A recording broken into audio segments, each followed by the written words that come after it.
Testing, audio testing.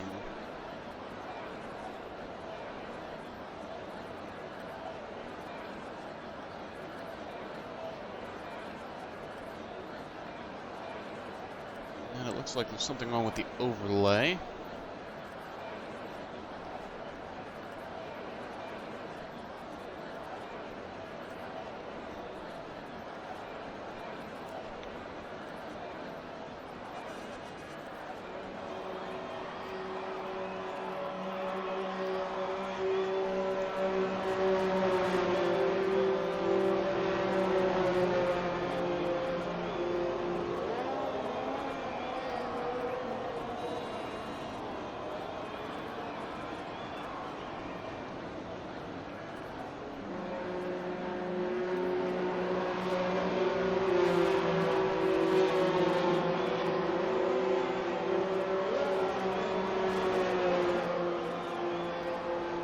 All right, there we go. We are good now, good to go. And it's time for the beginning of today's race. Welcome, everybody, to Breakout Racing League Season 6. Once again, we are here with our realistic performance here today on this wonderful Thursday night, and it's time for round number 2 of 17 here at the Hanoi circuit, which has unfortunately not yet been used in real life. And it is the Vietnam Grand Prix. So I appreciate you all tuning in today, and it's time for the start of Q1. Again, using a full qualifying format, which will start with a Q1 session lasting 18 minutes. Well, the bottom 2 people, actually, so the top 15 from this session will advance over to Q2, which will be 15 minutes long, and then the top 10 from Q2, the top 10 times, will go on to Q3 to contest the final shootout for pole position here at this very tricky circuit. Looks like one of the Renaults is going to be our first person to go on a lap. Feta Cheese, yes, the runner car. It looks like he's already got a broken front wing end plate, though. Oh. Yeah, this track very unforgiving. It's a street circuit, so of course the walls are very close. So it looks like he's going to be going back in for a new wing early on. And BRL Neymar in the AlphaTauri car will actually be the first driver to start a flying lap, so we'll go on board with Mr. Neymar for this first lap of qualifying here at Vietnam. Pit straight, DRS, standard stuff at the beginning. Now heavy braking zone into turn 1, decent overtaking opportunity, but it is a little tricky. Winds into this very interesting decreasing radius turns 2 and 3, and then switches back to the left for turn number 4. The curb can be very deadly there if you get it wrong. Now through turn 5, and that is the end of the first sector. This straightaway, again, a very good overtaking opportunity. Purple first sector, of course, because he's the only one to set up first sector time so far. Then this tricky chicane, turns 6 and 7, not really a passing zone. Then another really weird winding left-hand corner that just seems to go on forever when you're in it. And now onto the biggest overtaking spot on the entire circuit, the back straightaway. This thing is huge. It really reminds me of Baku's front straight over on that circuit, but of course this one isn't quite as long. Still plenty long for a good DRS overtake though. Heavy braking zone again into this hairpin, and this is around the point in the track where you lose track of corner numbers, so excuse me for that. Now through the middle sector and into sector number 3, which is all about windy turns. No real overtaking opportunities around here. It's also where the pit entry is. I'll shout that out in just a second. Neymar looking pretty smooth so far, missing an apex or 2 here and there, maybe taking a little too much curb as he just passes the pit entry there. But overall, pretty solid lap. The important thing is that he hasn't been validated, so he will have a baseline time to work off of. Oh, he hits the wall right at the end. That's not going to help his time, but it's still a decent time in the AlphaTauri. 1:35.472. Boss Cookie in the Racing Point car just came across the line to start his lap, so there's that. Number 1, Fin Fan in the Haas car. He gets a 1:35.6, not quite as fast as Neymar, but you'd expect that because the Haas is a slower car. J0E F1 in the Williams, our race winner from last week when he was reserving for Mercedes, is in with a 1:35.8. Again, the Williams is a slower car than both the Haas and the AlphaTauri, so you expect that. BRL Ardell, I'm guessing he made a pretty significant mistake on his lap in the Renault because that car is quite a bit faster than the other 3 that have already done laps. Unknown Ute in the Alfa Romeo, meanwhile, 1:38.3. That is not a very good time at all. He'll want to improve on that.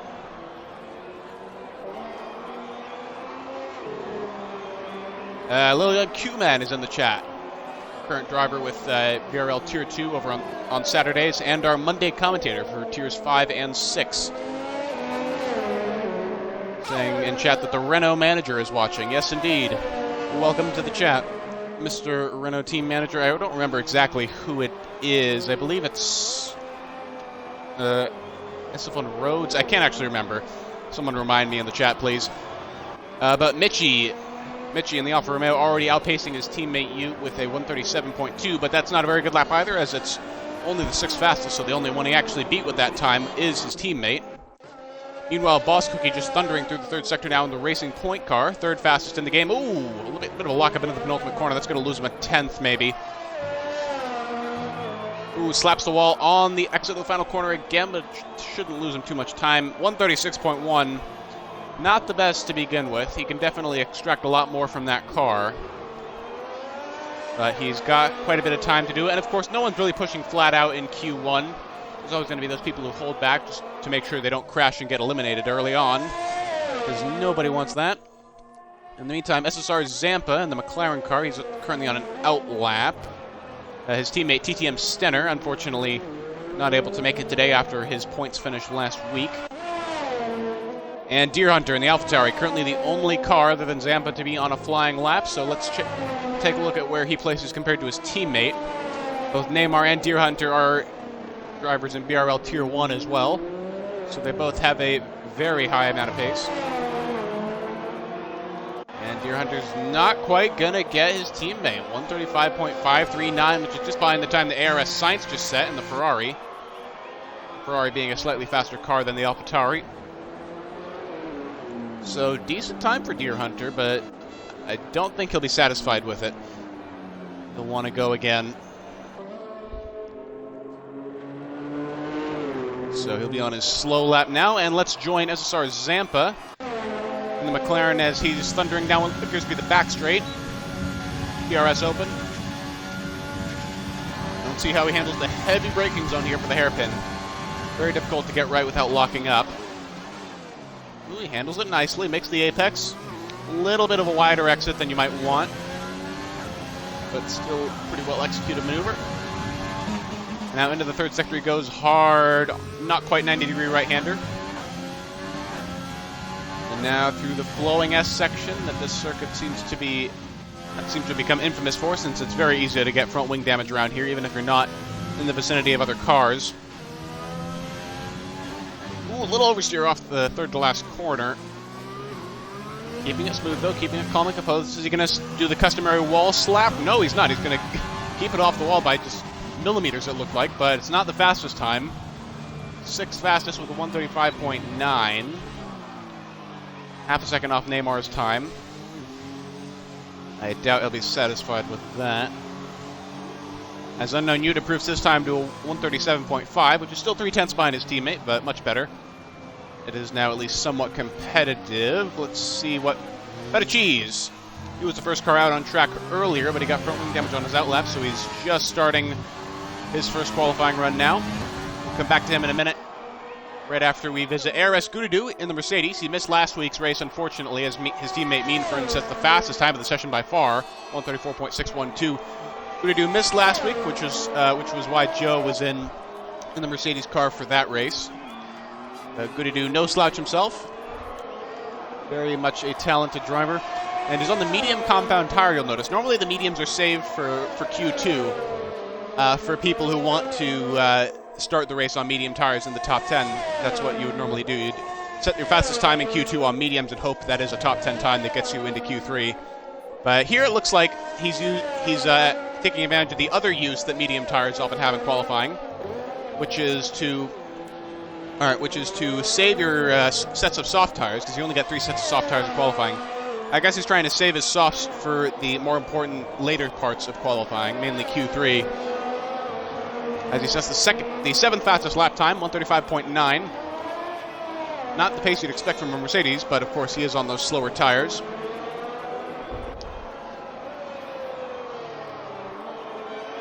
And in the meantime, pretty much everyone who hasn't set a flying lap time already is now out on track. Ed Tirania, Feta Cheese, Ares Zizou, and both of the Red Bull cars, Taylor and Ritzy. So we're going to follow all of them. First Fettuccine is going to be the one across the line now into the penultimate corner. Looking nice and composed. Looking pretty fast. I think he'll be Ardell with this time. And he does. 136.3. 10th fastest so far. That doesn't quite put him in the danger zone. As of right now, assuming all of the other 4 cars set lap times that were relative to their pace, pretty good. Both of the Alfa Romeos would get eliminated as things stand. And it looks like FinFan is actually about to finish his second flying lap of the session, and he's slightly down in his previous time through the middle sector. It's going to be, just a half a tenth improvement. Scraping it out. Really pushing that Haas to the limit with 135.570 as Ritzy Raccoon and the Red Bull shoots to the top of the leaderboards. Mercedes car is technically the fastest in the game, but the Red Bull is no slouch whatsoever. And Ritzy showing that with a very impressive time of 134.443, and Taylor Clan immediately complements that with a 134.559. The Red Bull 1-2 so far. Ed Taronja and the Ferrari appears to have invalidated his last lap time for whatever reason. Vietnam actually not the most punishing corner for track limits here. There's really only a couple places realistically where you'd get warnings. You know, maybe if you cut that first corner in the final sector a little bit, or if you go a little bit wide in turn 2, then it might happen. But it's really not that common to see people getting tons of penalties. So it's nice to see that most of the action today will probably be on track rather than in the steward's office. Although, of course, the steward's office will be busy for other reasons, as Vietnam does have somewhat of a reputation for being a track that causes quite a few crashes. Of course, the crashing just comes with the nature of this track, but one thing that we are glad is gone is that horrendous pit lane glitch that we had when this game launched, which basically... So basically, in the first few months that this game was out, there was a glitch where at Vietnam, if the race was under safety cars, Ed Taronja really ruins his lap there with that clip outside coming out of the hairpin, shearing off some of his front wing. Previously, there was a glitch where if the race was under safety car and you dived into the pit lane to change tires or for whatever reason, if you were in the queue while that happened, then the game would think you were just overtaking regularly under safety car because of the nature of the pit lane entry and how it skips the last 2 corners. And as a result, the game would often disqualify people who entered the pits under safety car, which actually made a lot of leagues skip this track in their first season on the F1 2020 game, which is a little interesting piece of trivia. That might be useful a couple of years from now, who knows. Mitchie's shedding some light about his time in the chat. I was on target for a 35.9 and bottled. I feel sad. Well, wow, I can't imagine what kind of mistake would have cost you over a second of time like that. A 35.9 wouldn't be a bad time. I'm sure you're still plenty capable of getting into Q2 with that car and with your pace. Anyway, let's see how things pan out here. Who's going to be coming up next to the line? It looks like it's going to be Deer Hunter in the Alpha Tauri. Just finishing up his lap now. It's not looking spectacularly quick. Ooh, a little bit of a wall slap again. Yeah, he's half a tenth down on his previous time. Does not improve, but then again, he doesn't need to improve. Almost no one here needs to improve because, again, we have 17 cars here instead of the full grid of 20 that you would normally want, meaning only 2 people are going to be eliminated in Q1. This is kind of this is kind of the part of qualifying where you can just get away with almost anything.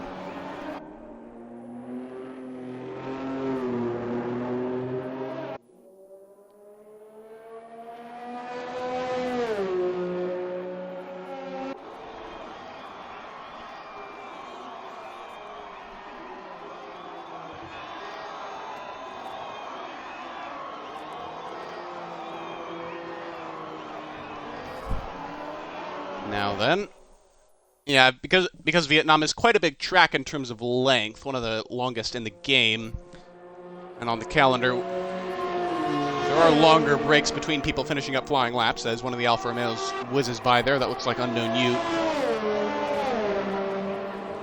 So yeah, we're not going to see as many flying laps coming in as at the pace that you might see at a track like Austria or Silverstone.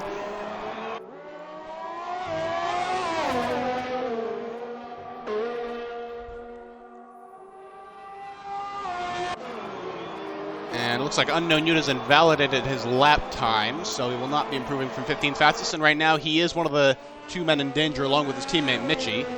That is, assuming Zizou and Ed actually set lap time before the end of the session, in which there's only less than 3 minutes left, actually. 2 minutes 43 at the moment. So Ed and Zizou really in crunch time now, but Zizou is on a flying lap as we speak. As you can see, that pink Racing Point car whizzing around the hairpin and towards the final sector. So it's looking like Zizou at least will get away scot-free for his tardiness in qualifying and setting a lap. Purple middle sector, actually, from the Racing Point car. You do know the Racing Point is quite good around here. It's got a Mercedes engine, which is the best in the game, I believe. And it's got an aero package that's very similar to the Mercedes, which is also definitely the best in the game. So the Racing Point is a really good all-around package. Unlike in real life, it really is capable of competing with the Red Bulls on a more regular basis. And Zizou goes 4th fastest there with a 135.3. Not bad at all. That'll easily get him into Q2, and if he can replicate that next session, it'll easily get him into Q3 as well, I would think.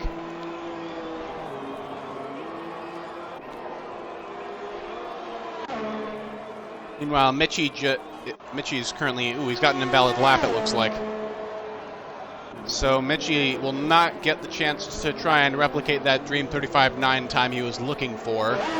And as a result, I think he's going to be eliminated here unless Ed Taronja invalidates his lap again. But to be fair, he might do, but right now he's looking pretty smooth if he goes onto the back straight. Let's ride on board with the Ferrari, as this lap will basically decide whether he gets into Q2 or not, because he really needs to set a time.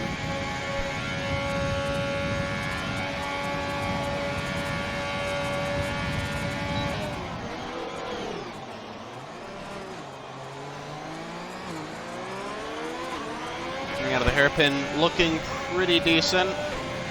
Again, the Ferrari is inherently faster than the 2 Alfa Romeo cars, so he doesn't need to light the world on fire here. He just needs to keep it consistent, push the car where he feels is safe, and he is doing that. It's looking like a very good lap, at least judging by his 3rd sector here. Very smooth, about as smooth as you can get in the SF1000. Coming around the final corner now. Will he slap the wall? That's the million-dollar question. No, he won't. Very good final corner from Ed, and it's going to be 14th fastest. Again, not the best time, only a 136.0, but it is going to be enough to get him out of Q1, it looks like. As Boswick rockets up to 4th place from his previous 15th, so he's no longer the man in danger.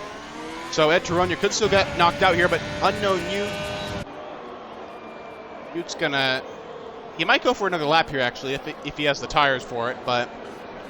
Overall, it looks like Ed is going to just be safe from the cut, because Ute needs to improve quite a lot.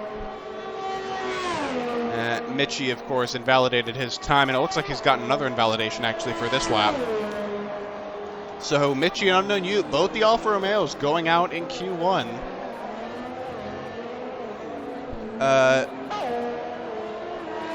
BRL Chocolate Bean is asking, can I join the league? Yes, absolutely, you can. I will...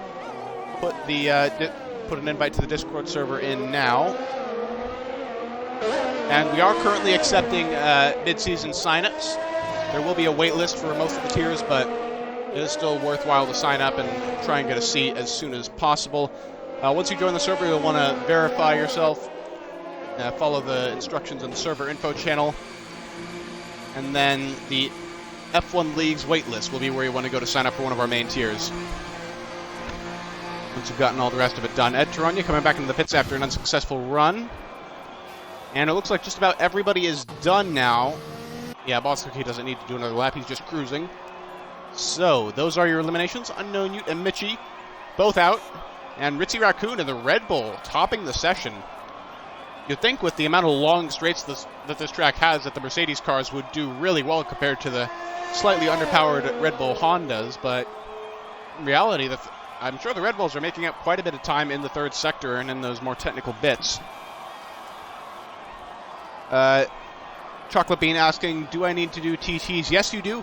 You will need to submit your best time trial times. I believe they're for China in the dry, Netherlands in the dry, and Great Britain in the wet, if I'm not mistaken. If I am mistaken, someone can correct me in the chat. But yeah, those are the ones that you will need to do. There's a Google form you'll be looking for, the sign-up sheet that explains it in a lot more detail than I can give now. So just look for that once you've gotten full access to the server as a member. And welcome to the league. I hope to see you in one of the tiers soon. And keep in mind that your tier placement will be decided by the average of all 3 of your times that you submit rather than just your best time. UFR Grant's correct. To me, he's saying China dry, Brazil dry, and Britain wet. So yeah, those are the actual times you have to submit. Sorry about that. Dark Ice Racer asking, is it raining for the race? I have no idea. Only the drivers know that. Unfortunately, in spectator mode, we don't have access to that information. If one of the drivers is in the chat right now watching the stream, right, then I'd appreciate some enlightenment on that. I can do a 129.1 in China. What tier will that get me? Again, Chocolate Bean, what tier you get placed in is based entirely on the average of your 3 times. So if you just give me 1 time for 1 track, then I can't tell you. I can't give you much of a prediction of what the admin will think of that. So we're going to be getting into Q2 now. It's going to be a similar format to Q1, just a certain stretch of time where the drivers need to set the fastest lap time possible. But there is going to be a twist in Q2, which I will explain momentarily. As we get all of our doodads back up. So the main difference between Q2 and Q1 is that Q2 is where all the strategy is involved. So if you start in the top 10 of a race, then you have to start the race, assuming it's dry, on the same set of tires that you used to set your fastest lap time in Q2.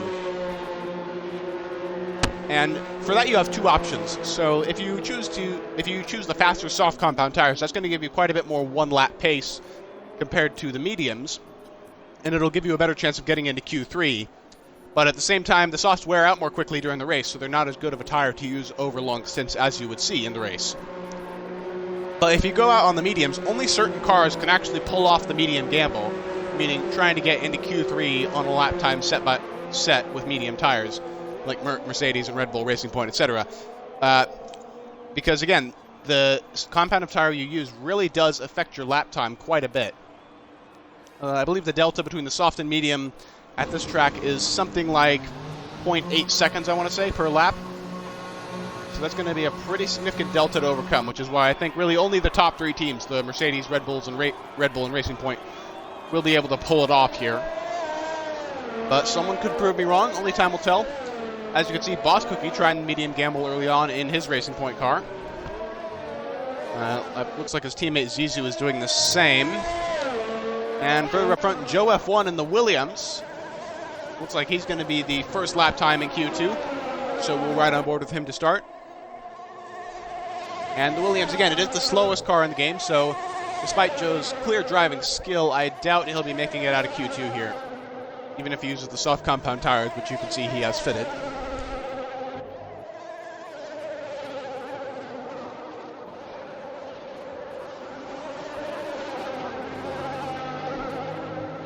So riding aboard now with J0E F1 for his first qualifying lap in Q2. Oh, he has the rev limiter glitch, so we won't do on board. We'll just do broadcast cam. Braking zone into turn 1.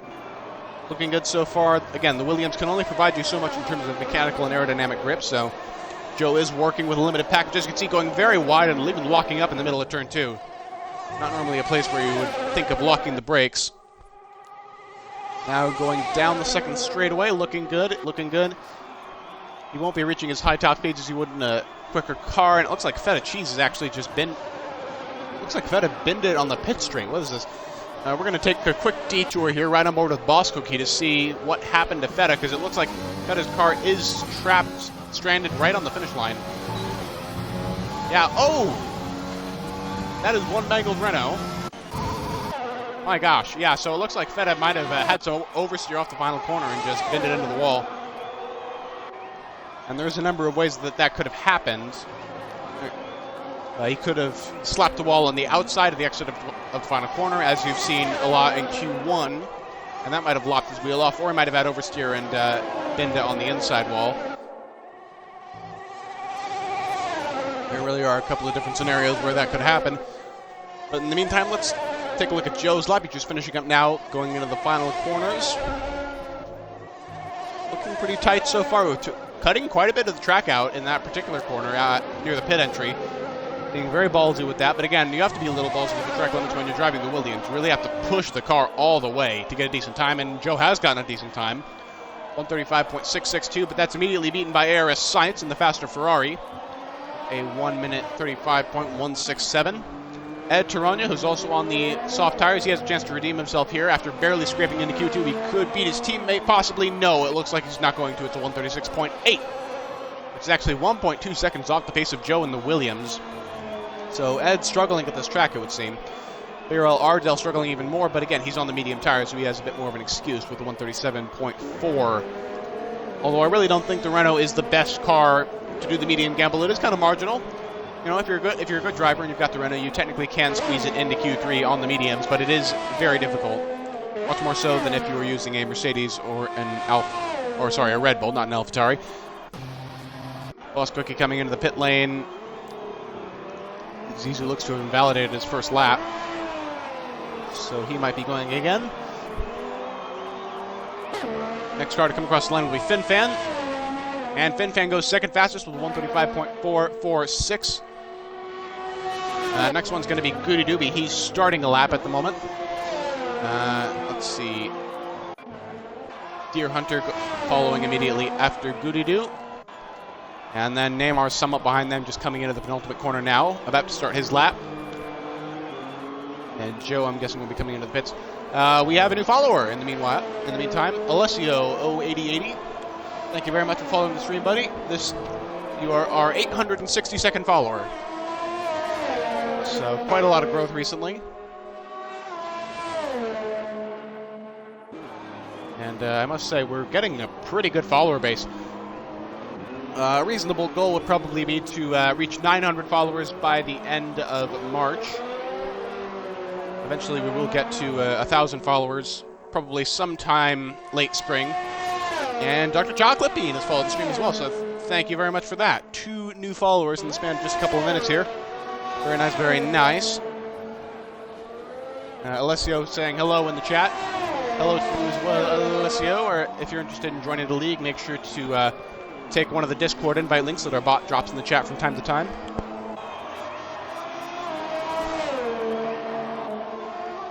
And Zizou's at the fastest lap of the session now with a 1:34.954. You're watching Deer Hunter right now and the AlphaTauri as he navigates the third sector.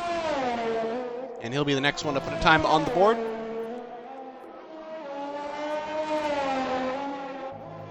Looking pretty good right now, but it's really anyone's guess as to where he'll place on the scoreboard until you get to the penultimate corner where he's at now.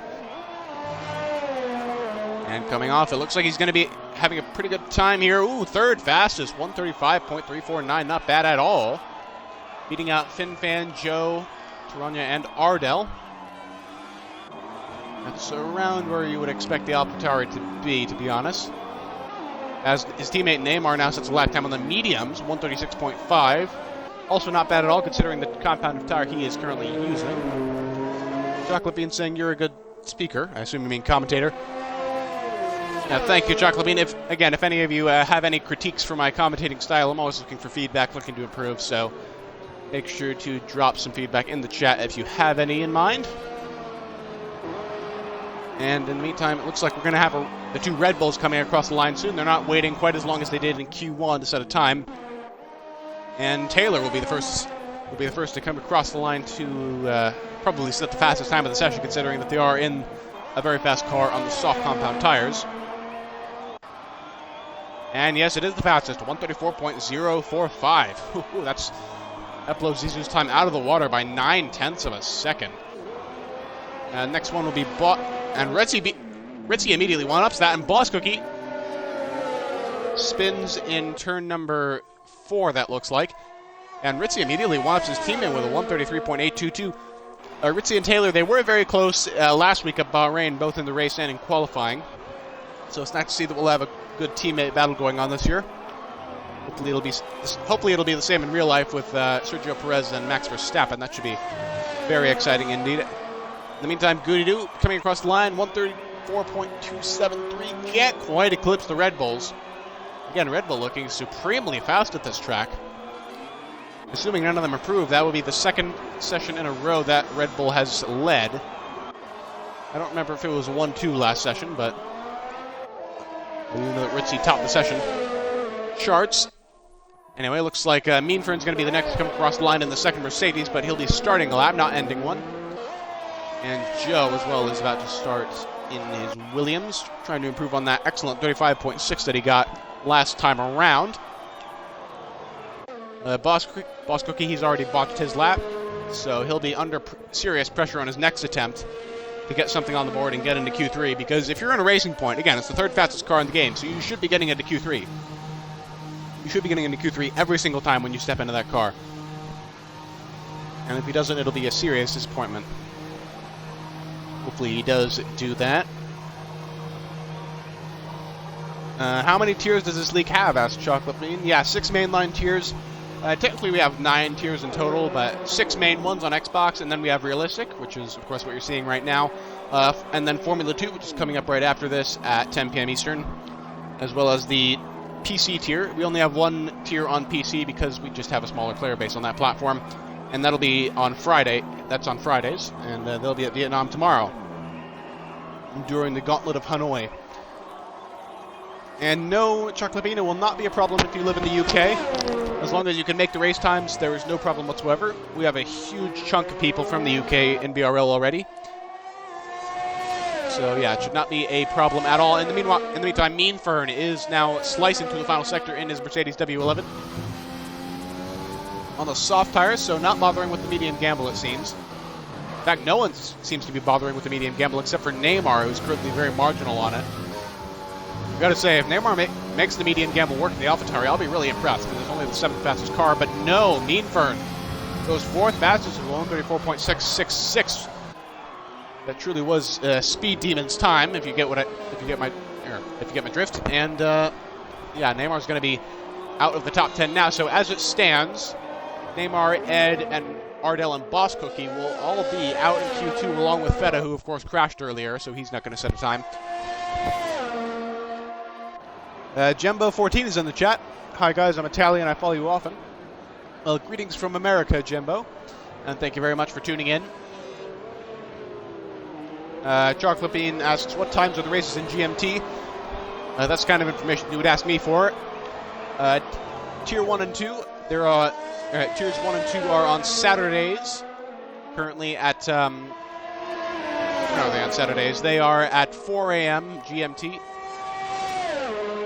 Or sorry, not 4 a.m. They're at 1 a.m. GMT, and then Tier 2 is Saturdays at 3 a.m. GMT. Tiers 3 and 4 are the same 2 times, but on... Alright, Tiers 3 and 4 are the same 2 times, but on Fridays. And Tiers 5 and 6 are also the same 2 times, 1 and 3 a.m., but on Mondays. Well, it would be Saturday... Yeah, it would be Saturday... Sunday and Tuesday for you guys, since 1 a.m. and 3 a.m. are technically going into the next day.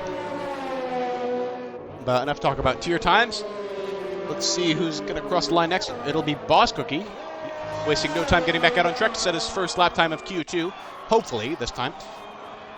And just starting up now. And there you go. The game was a little late in registering that he'd started a lap, but there it is. We've got a Ferrari also approaching the line. I believe it's Ed Turogna. Yes, it is. Ed about to finish lap time. And ooh, he's 9/10 up from the middle sector split. I suspect he'll gain even more in the final curving sector here. A little bit of a wall tap, but not as much as before. 1.4 seconds shaved off. That's a monumental improvement. And this is going to put him up into P10. But my prediction is that he'll probably be knocked out of that 10th place spot by Boss Cookie, who is in a faster car and has demonstrated himself to be a more consistent driver. Anything's possible, but it does look like as long as the Racing Point holds it together in during this lap, he should have no problems eclipsing the time of the Ferrari.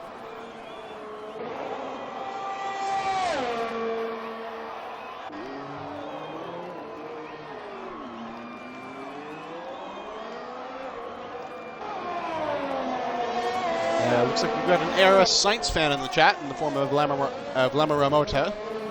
Sorry if I pronounced your name wrong, but thank you. But there's the shout out for you. And yeah, Sainz looks like he'll be getting into Q3.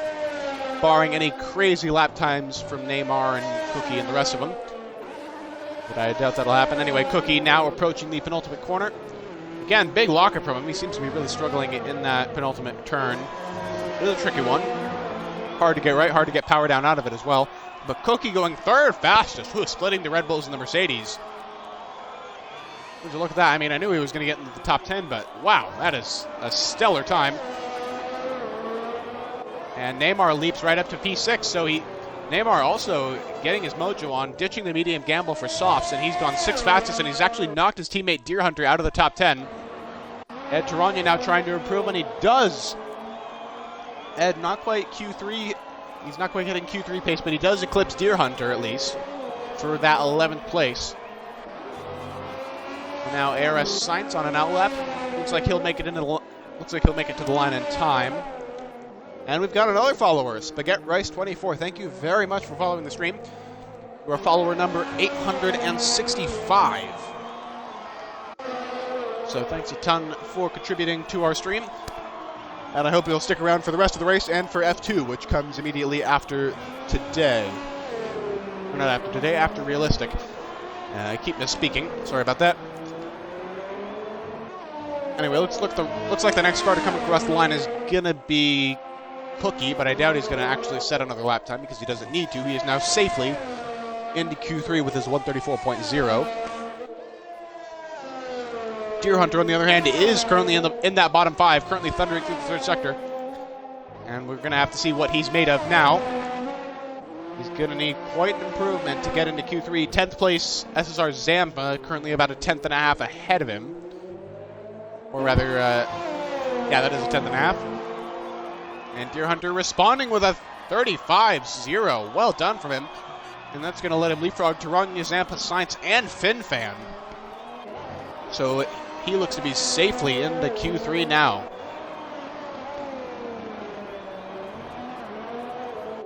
So both the AlphaTauris are going to be in Q3. But what about the others? Who else is going to join them? Ed Taranya not bothering with a last-ditch final lap. He knows he is out in Q2 now, in what appears to be 12th place. Ardell's already finished, so he is out as well. And Joe has validated his lap time, so these are the 5 eliminations in Q2. SSR Zampa out for McLaren. Ed Taranya out for Ferrari. BRL Ardell out for Renault. And Joe F1 with that flamboyant spin out for Williams. And Fettucci's also out for Renault. So Renault and McLaren both surprisingly missing the cut for Q3. And even more surprisingly, the Haas of FinFan somehow getting in. The Haas is the 2nd slowest car in the game, and it is really a tricky beast to handle. So props to FinFan for hauling it all the way up to P9 in this session.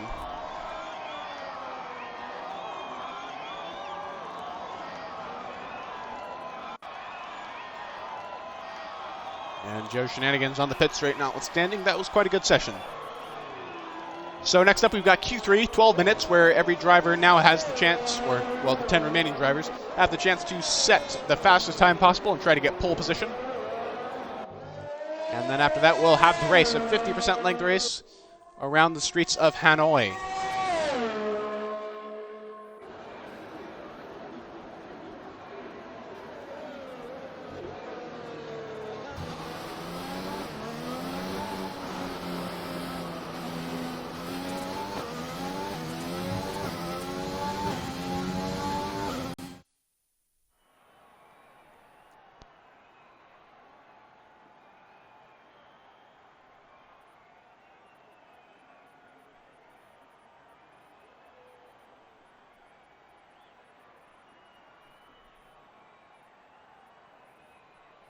And now a short break before the start of our final qualifying session before the race.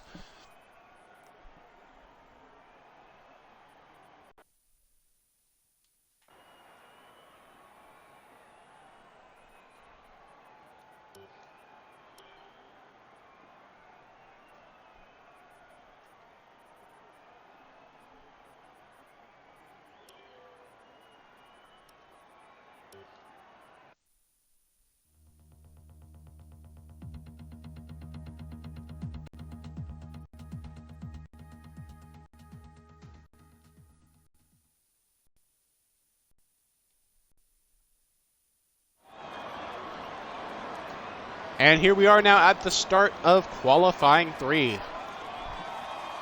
Exciting stuff, and the 10 cars competing for pole now will be the 2 Mercedes cars, Scooty-Doo and Meanfern, the Red Bulls of Taylor and Ritzy, the Racing Points of Zizou and Boss Cookie, both AlphaTauris, Neymar and Deer Hunter, as well as ARS Sainz in the Ferrari and FinFan in the Haas, although neither of them really have that much of a chance at pole because of their cars' limitations. And it looks like the Racing Point is that Zizou that's out first? Yeah, Zizou is going to be out of the pits first. Whether or not he lets Sainz by, we'll have to see. But it looks like the order of laps set will be Zizou, followed by Sainz, followed by Boss Cookie, followed by one of the Red Bulls. Actually, both Red Bulls.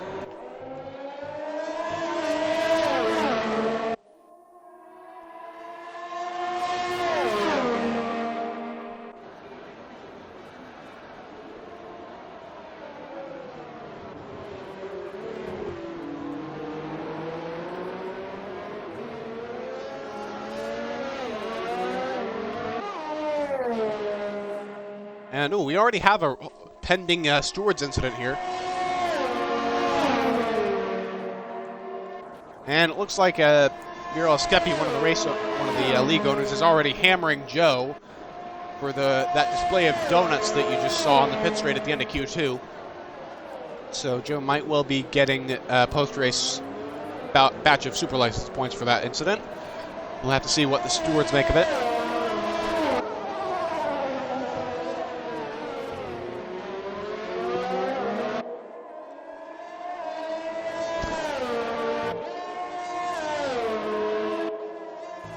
Now then, in the meantime, Zizou about to start his first flying lap for Q3.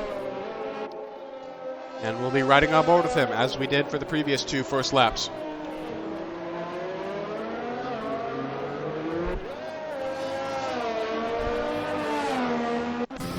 Here we go. Going to turn 1, looking smooth. Ooh, but big lockup, and it misses the apex. That's not a good way to start off the lap at all. That might rattle him a little bit for the entire rest of the flying lap. Let's see, a little gingerly through turns 3 and 4. Now putting the power down onto the first sector straight. Haas OP, says Interior Titan. And yeah, it seems that FinFan is putting on an excellent display today, despite the second Haas driver, Vojay, being absent. Cookie looking very confident through that part in the middle sector.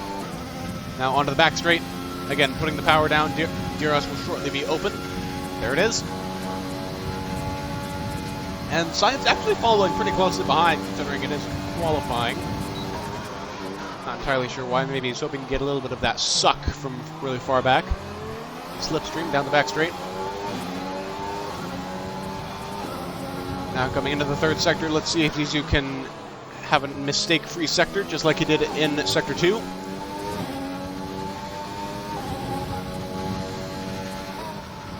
Ooh, looking good so far. A little conservative there.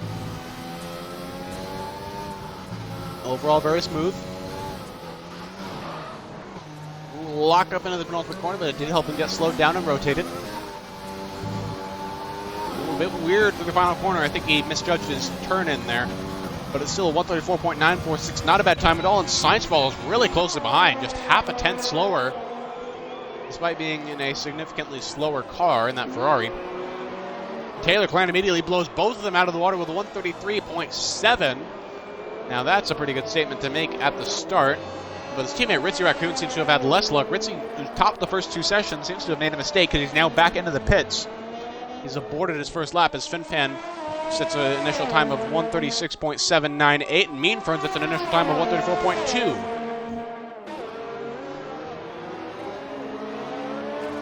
So Meanfern in the Mercedes more than half a second off the pace of the Red Bull at the moment. Very unusual to see. But in the meantime, let's take a look at how BRL Neymar is faring in the AlphaTauri. Neymar just coming into the third sector. Deer Hunter, meanwhile, about to start his first lap. Neymar getting on very well through the All right, through the final sector. Looking even more confident in those turns than Zizou did.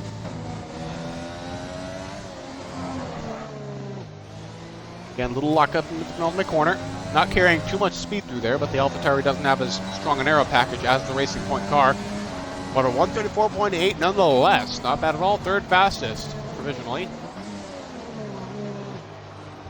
Yellow flag at Sector 3, not too sure why. The 2 Racing Points as well as Science dive into the pits. Taylor also does so. Araf Scudadu, surprisingly, still not coming out for his first flying lap. Seems he's waiting. He might be a bit short on tires by this point. Some people do struggle with tire consumption when setting laps in Q1 and Q2, which can often hamper them if they get into Q3. Anyway, let's take a look at Deer Hunter now from the onboard perspective as he's just coming into the middle sector hairpin. Getting the power down very smoothly indeed.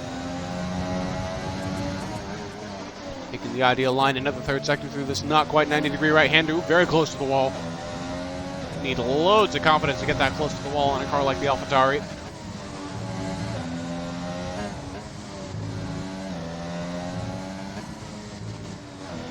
Being supremely confident and in control, most importantly, of his AT01. And he's going to come across the line for what looks to be probably around Science and Zizou's time. Ooh, actually faster than both. 134.908. Only 0.02 of a second off the pace of his teammate Neymar. So once again, both the Red Bulls and the AlphaTauris being very competitive with each other. That is great to see. Speaking of Neymar, he's just gone into the pits, as you can see on the minimap. The AlphaTauri is represented by those little dark blue dots. Navy blue, I suppose they could be called. In the meantime, I'm not sure if FinFan's on an in-lap or a flyer. Oh, I think he meant to be on a flyer, but now he's invalidated his time, yeah. So FinFan won't be getting in that second time right now, but he will have enough time to go back into the pits, get new tires, and set one final lap. 8th place would be an amazing qualifying position for a Haas. But of course, Ritzy and Gudadu haven't set their times yet, and I doubt he'll be staying ahead of either of them.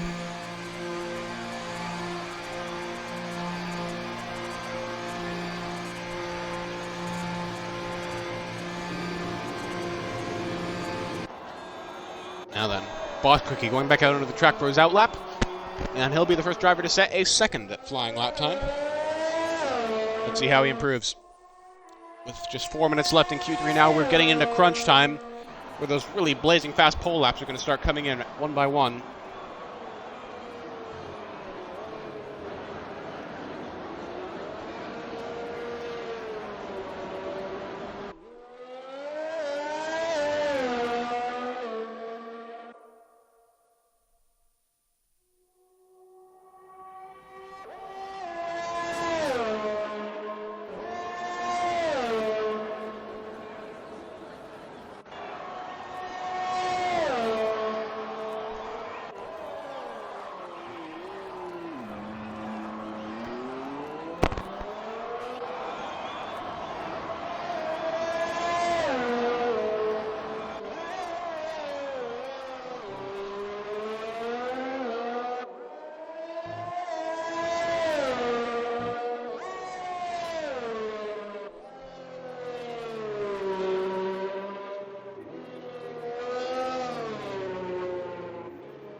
And now Cookie starting his second flying lap of Q3. Let's see how he goes. Very wide on turn 2, but that is often the best way to go about it. A little squirrely on the curves of turn 4. Not uncommon at all, but it looks like he's already losing a little bit of ground to his first lap. We won't judge until the first sector split.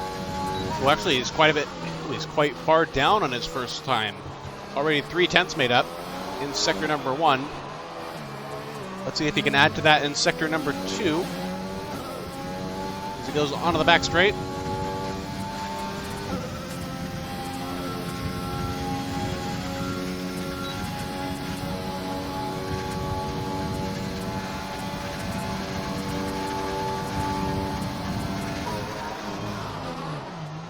into the hairpin. Again, very smooth. Not much else to say about it. Doesn't seem like the most spectacular of laps, but I guess we'll find out during the middle sector's play. Ooh, purple middle sector. Half a second down in his previous time now. So effectively, he is already ahead of everybody except for Meadfern and Taylor. He's going to have to find quite a bit more time in the third sector, though, if he wants to go any higher than P3. And I don't think he's going to get it. No, he's out of ERS. Looks like he'll have to settle for a 34. No, it's a 33.871. Wow, in the end, he shaved 1.25 seconds off his previous time, and that's going to put him on the front row of the grid, at least provisionally. I'm not sure if Gudidu or Ritzy can unseat him. They probably will be able to. The question is, will they actually? In the meantime, ARS Science about to come across the line. Let's see if he gets along. He's actually behind on his previous time through the middle sector. Can he make it up? Yes, he can, but he's only shaving a few hundredths off, and he's going to just miss out on beating Zizou for 6th place. And he could get knocked down even further by Ritzy and Gudidu. Let's find out if he does right now. Meanfern about to set a retaliatory time. Oh, never mind. That was Gudidu starting a lap. Meanfern's still in the third sector for right now. And he is flying. Look at the way he shoves that Mercedes through the corners. Really giving it all he's got. Let's see if he can get Boss Cookie back. And maybe even eclipse Taylor. Ritzy going into P2 with a 133.7. What about Meanfern? He could go 2nd place right above Ritzy by a... Look at that margin. 1 millisecond.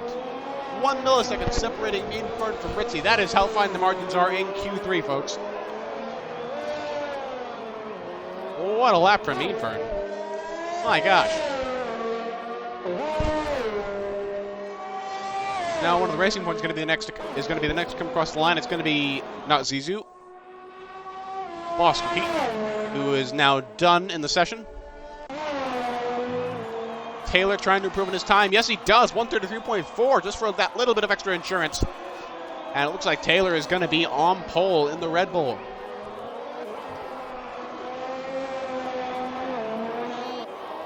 Quite a showing for the Red Bull drivers here today. Clearly outpacing the Mercedes.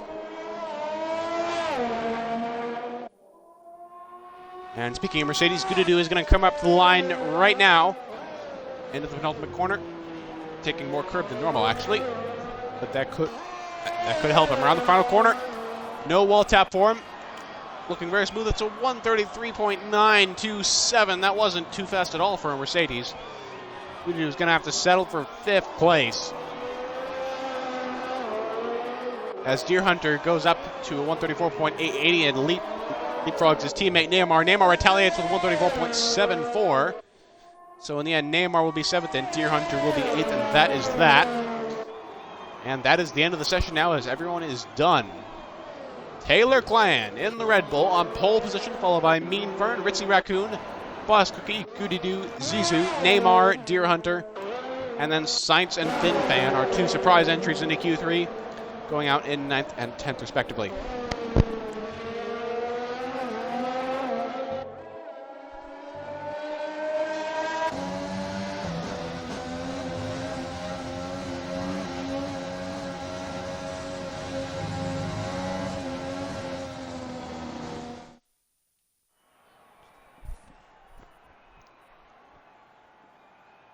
So that's the end of qualifying. Now it's time to get down to the real interesting business of the race. Taylor on pole, Meanfern alongside. Gudidu arguably out of place in the Mercedes. And the chips will fall where they may during this Vietnam Grand Prix. We could even have a surprise winner considering how chaotic this track can be at times. There'll be 27 laps of pure mayhem, perhaps. Or it could be uneventful. Vietnam sometimes throws up these completely boring races. It really is you either love a Vietnam race or you hate it, depending on what happens.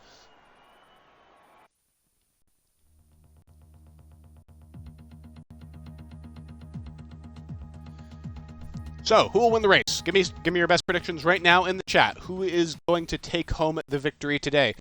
Last week it was Joe, but of course I don't think we're going to have a repeat winner today because Joe is in the Williams in today's race, and that is not a race-winning car at all.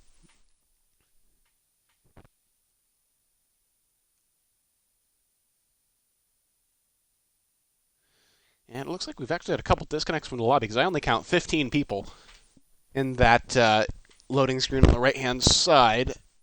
But we had 17 going into the first qualifying session, so I'm not sure what's happened there.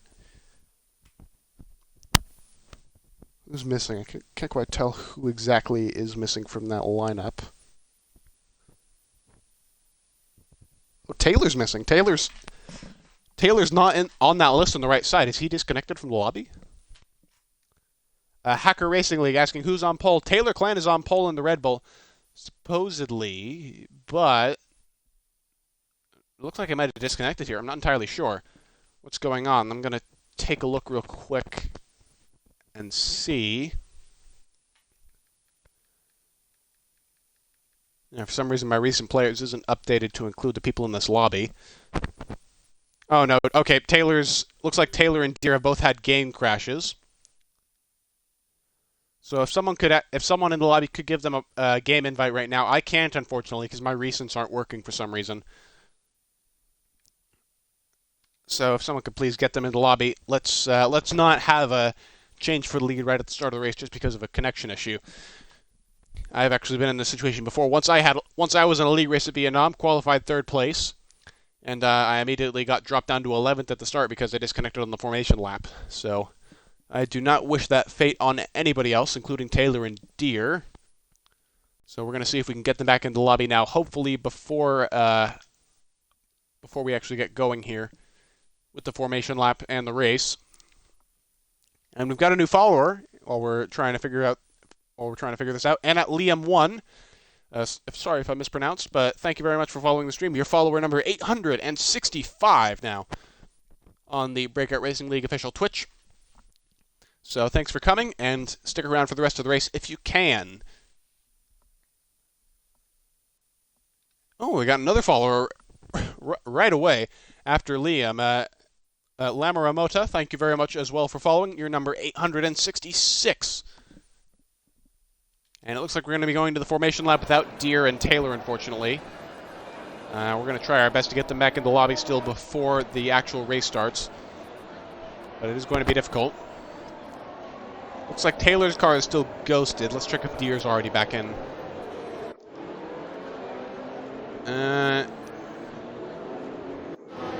No, Deer looks to be ghosted as well, so yeah, this is going to be difficult. Meanford might have just been handed the effective pole position with this, because that is generally what happens when the person next to you disconnects.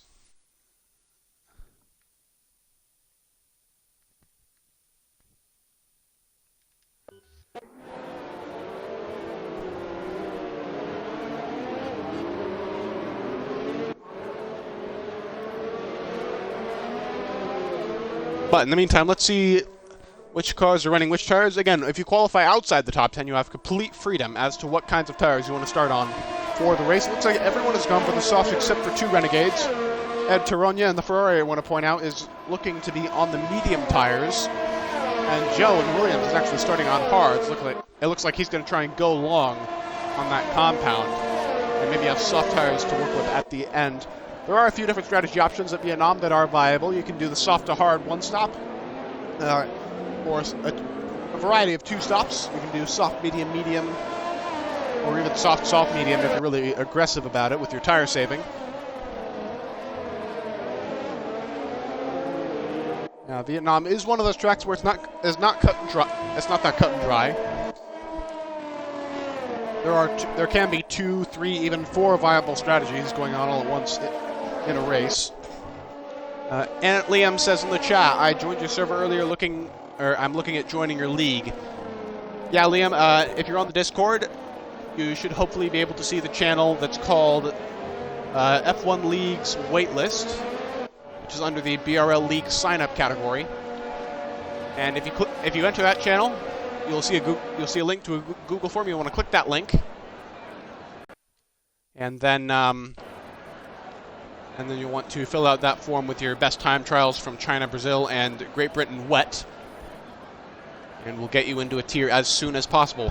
And now the grid is forming up. So it's time for a, hopefully, a very eventful 28 laps at Hanoi.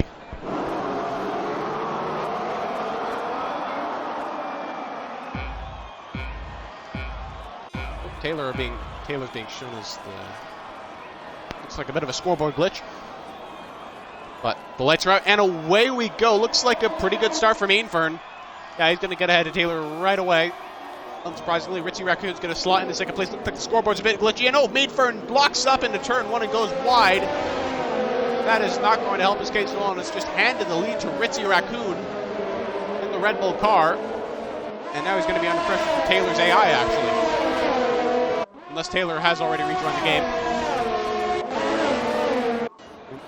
Taylor and Deer Hunter, I'm not sure if they're still ghosted, but we'll check in a minute. Ritzy and Boss Cookie have been handed first and second place after both of the leaders suffer a bit of misfortune at the start. Of course, Taylor with the disconnection and Mainfern with that very weird lockup. Not entirely sure what happened there, but Ritzy is now going to try and pull away. He's already outside of DRS range for Boss Cookie, so that if he can stay there until the start of lap 3, that'll be very good for his chances of winning this race. As there's a yellow flag on the middle sector, I'm not sure why. No one seems to be around. But the leaders all very bunched up at the moment. We'll have to see how long that lasts. Only time will tell. We'll probably get a safety car at some point during this race. And it looks like everything is shaken out now, scoreboard-wise, to where it's supposed to be.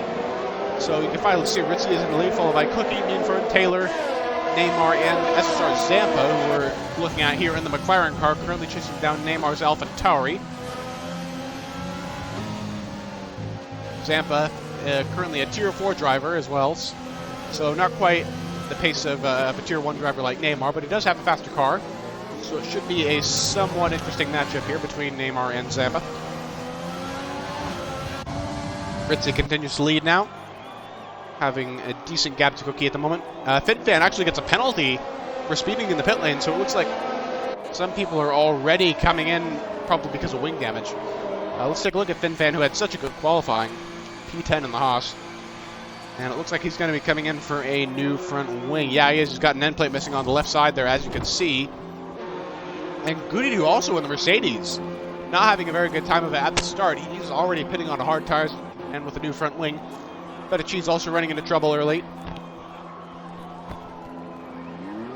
So already quite a few shakeups in the grid order. And Ritzy has benefited the most from them. He is now at the front of the field. Bisosu saying, so wait, the cars are unrealistic, or is it with no assists? We do allow assists in this tier, but yes, the cars are unrealistic performance, so the Mercedes is normally the fastest, but it looks like the Red Bull actually has the edge today. And in the meantime, it looks like Taylor Clan has reconnected to the lobby. Oh, a bit of oversteer from him. Right as we say that, commentator's curse goes to Mark. But Taylor, it looks like he is, he's in now. Deer Hunter, is he in as well? Looks like he is. His car is no longer ghosted, so he is in the lobby. So it's nice to see that neither of them have lost a crazy amount of time from their unfortunate excursions at the end of qualifying.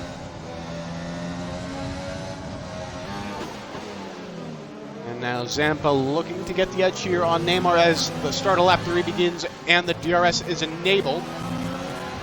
DRS being very valuable at the Enom, as there's 3 different DRS zones at this track. All of them are viable overtaking opportunities. But Zampa's not going to use the first one here into turn 1. He's just just too far back, not close enough. He's also saying, so are the drivers random then, or are the slowest and the fastest car? No, we use the manager system, so every team in the realistic tier has a manager, and they assign drivers usually based on their skill. So the cream does mostly rise to the top, although there are some exceptions.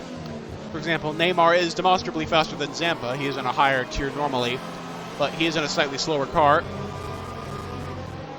And a spin from Zampa. The commentator's curse strikes again. We've been running a board with McLaren, and now he is going to lose a bundle of time from that. Dropping down from 6th to what will look like 12th. Once Toronto gets by, and possibly 13th, as Deer Hunter is right behind him now. Ooh, Joe going head-to-head with unknown Ute here. Williams versus Alfa Romeo. Looks like Ute's going to have the edge with DRS. And yeah, the Alfa Romeo is quite a bit quicker on the straights than the Williams, so he is going to close out that move into the hairpin braking zone. But Joe's still pushing him hard. Maybe a little bit too late on the brakes from Cute there. Meanwhile, Zampa getting back past Ed Taranya and Deer Hunter. Deer Hunter getting past Taranya as well. I think the Ferrari is struggling for one reason or another. Has he picked up front wing damage? Yes, he has. Look at that missing end plate on the front left side. That's going to cost him a whole lot of downforce. And in the third sector, where he is now, downforce is going to be crucial. So he's going to come under pressure from Mitchie in the second Alpha. And Ed really floundering early on here. And it looks like the top 7 right now, from Ritzy all the way down to Zizou, are actually quite spread out. So we're going to focus on the lower parts of the field for a little bit, because that's where the action seems to be right now. Eris Sainz, meanwhile, trying to chase down Zizou for 7th place. Racing Point versus Ferrari. And Sainz looking good right now for a possible DRS overtake on the back straight if he can get close enough, but surprisingly not actually getting DRS here. Looks like he fell behind slightly down the pit straight. Might have had a mistake out of the final corner of the last lap. A bit of a lockup from Zizou. Clearly quite aggressive on the brakes right now, trying to stay out of the Ferrari. Ooh. Bit of a slide from Sainz in that chicane. Very easy to do in that part of the track. But he is still going to get the DRS this time, it would seem. Ooh, no, actually, I think they're just passing the detection point now. Oh, they already got past. Okay. Sainz is just going to stay on DRS range. But it doesn't look like he's actually using it, weirdly enough. Yeah, he's not opening the DRS for some reason. I'm not entirely sure why.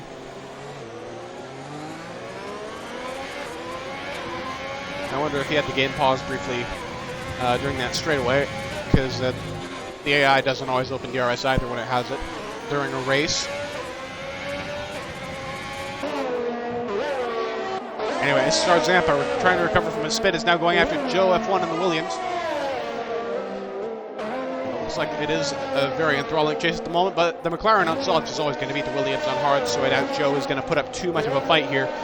He knows he needs to play the long game on those hard tires, avoid damage now, avoid conflicts, and just keep those tires preserved for as long as possible, so he has a very big soft advantage towards the end. And Vizosu now follows the stream. We're getting quite a steady stream of followers today. And I appreciate everyone who's followed the stream already. And if you haven't done so already, and if you're watching, please do click that heart button. It matters a whole lot more than you might think. We're trying to get to 900 followers, hopefully by the end of March, maybe even by the end of this month, to be honest. At the rate we're currently getting followers. At the rate we're currently getting like followers per stream, we could reach 900 by the end of February. As Zampa now is going to complete the move down the inside of Joe into turn 6. Joe's going to try the cutback, maybe. No, he doesn't quite have the speed. Doesn't quite have the grip from those hard tires. And the fact that he's in a Williams is not helping him at all. Meanwhile, Eris Sainz trying to reel in the Racing Point of Zizou. This battle for 7th is not over at all. He could make a move in the hairpin. No, not quite. Going to stay behind for now, biding his time. Waiting for the right moment to strike. Most likely the soft runners, the people on soft tires, are probably going to come into the pit lane in just a few laps, 3 or 4 laps, depending on what kind of strategy they're planning on running.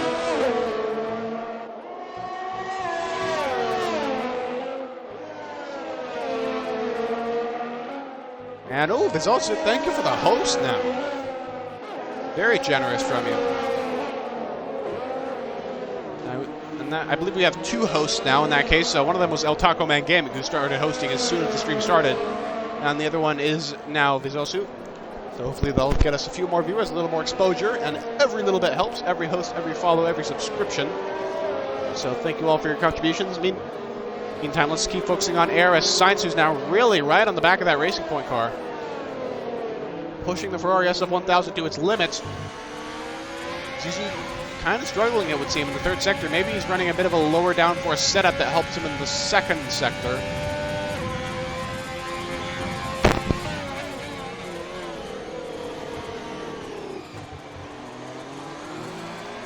Sainz is looking pretty squirrely in places like turn 6 and 7, so you gotta wonder what setup he's running as well. Vizosu asks, do you have any other leagues on other platforms? Yes, we do have a small following on PC. We run both the F1 game and Set of Forza Competizione on PC as well as Xbox. So if you want to sign up for those, if you're more of a PC player, then we do have accommodations for that. But PlayStation, we don't have any PS4 or PS4 presence right now, and we don't really plan to have any PS4 presence unless crossplay becomes a thing on the next F1 game.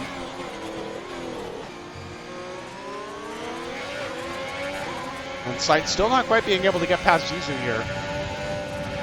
Definitely struggling because the Ferrari is a little bit underpowered compared to the Mercedes since the performance patch last October, which nerfed the Ferrari considerably to better reflect its real-world performance.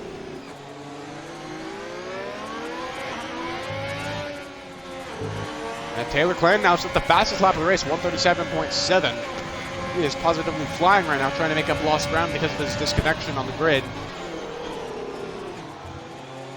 And Sainz still braking a lot later than Zizou, having a bit more confidence on that left pedal, which again would suggest he's running a little bit more downforce.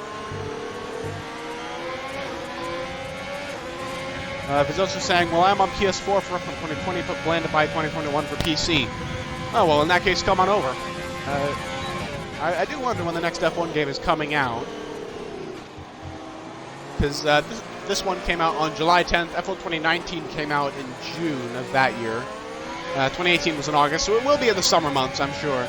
We won't have too much longer to wait, and the reveal will probably come in March, early April at the latest.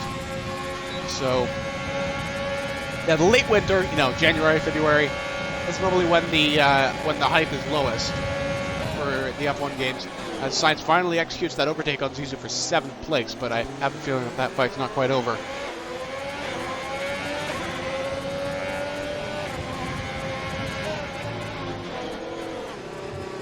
So yeah, right now we're just in a bit of a mellow mode, trying to maintain what we currently have in terms of members, and then once the new game comes out, boom, everything springs back up again in terms of activity.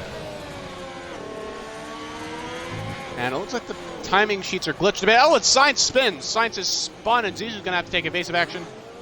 He's ghosted now. And it looks like that's going to be a free position for Zampa as well as Zizou. What happened there for Sainz? Just pushed the car a little bit too hard. I think that's really just tire wear kicking in. Speaking of tire wear, Cookie is in the pits now. Ooh, he's got some front wing damage. So Cookie forced into the pits early by some damage, and that's not going to help him in this race at all. He was running in second place. I'm not sure where he got the damage. He was running in clean air. But he's going to have hard tires and a front wing change, so he is essentially committing to that one-stop strategy.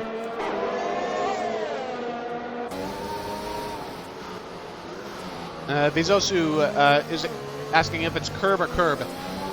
Raw Uluru 3 claims that it's curb like C-U-R-B, but no, that is incorrect. In Formula 1 speak, or in racing speak in general, really, curb is actually spelled K-E-R-B. So you should keep that in mind. And it looks like we've actually got quite a train here. Boss Cookie on fresh, hard rubber is sitting behind Unknown You, Deer Hunter, and Joe, all in pretty close proximity to one another. Titan is saying, I speak cheeseburgers and diabetes. Well, in that case, you might want to change languages, bud. Because that is quite a high-calorie language. And it looks like the spectator menu has become glitched, so I can't switch between cars that way. So we'll just unclutter the screen by getting rid of that. Boss Cookie trying to move on Unknown Ute here. Looks like he's going to get a... Ooh, that's a very ballsy place to overtake. He makes it work. And he's up into 11th place again after his pit stop.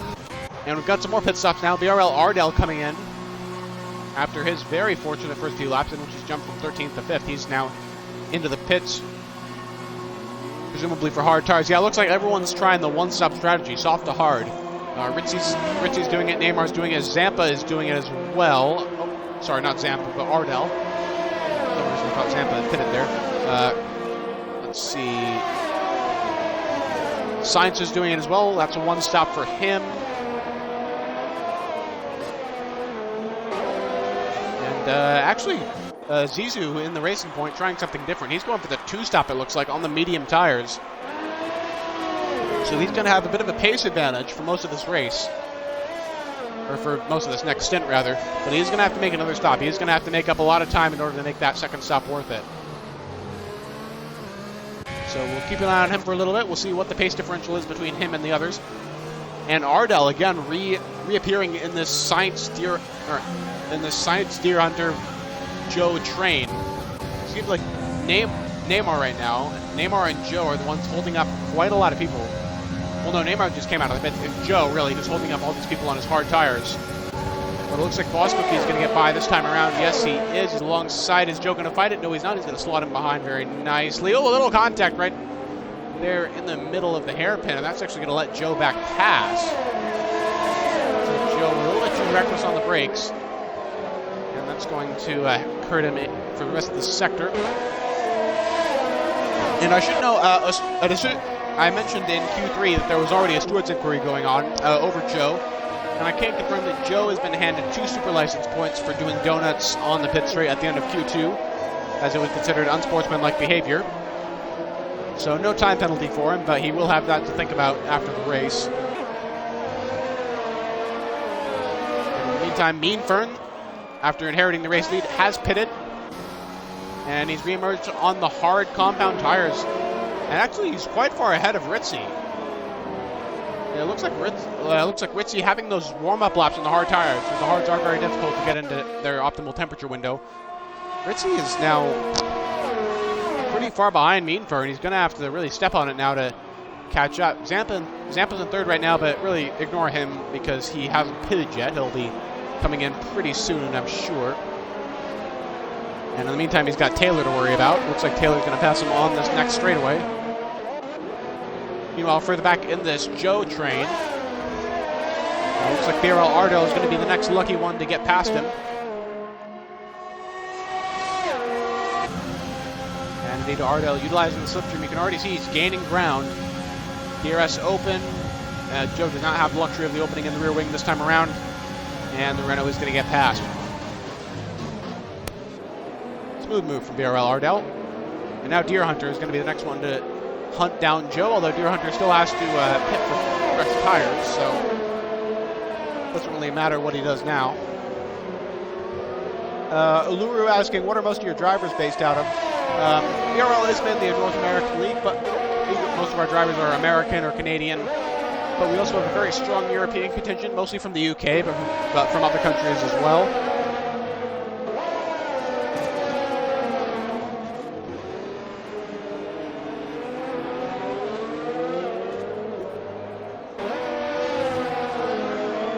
Looks like my computer's a bit frozen here.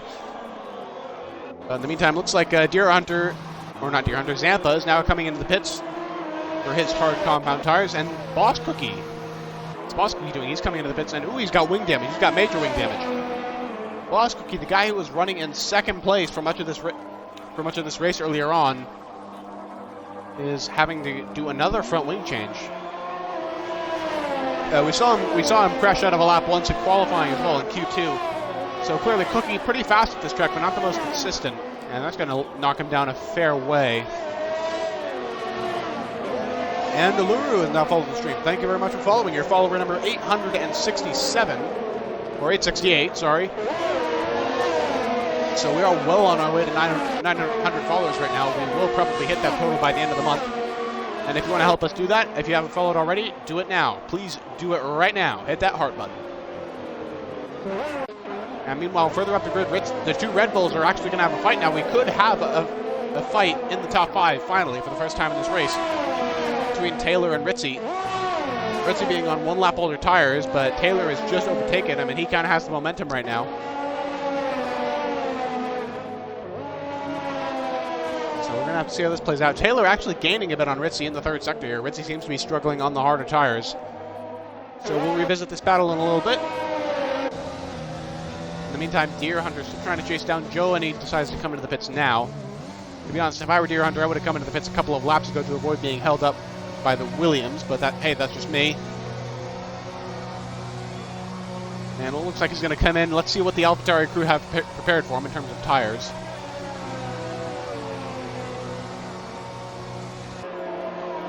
And he's going onto the medium compound, trying that 2-stop strategy, it looks like.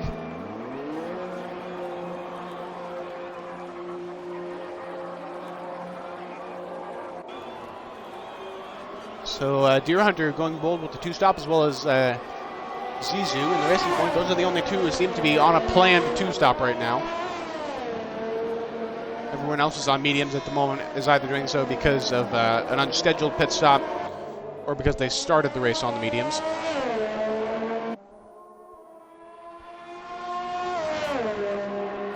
So we'll cut away from Deer Hunter for now and go to Joe, who's actually trying to come back at BRL Ardell now.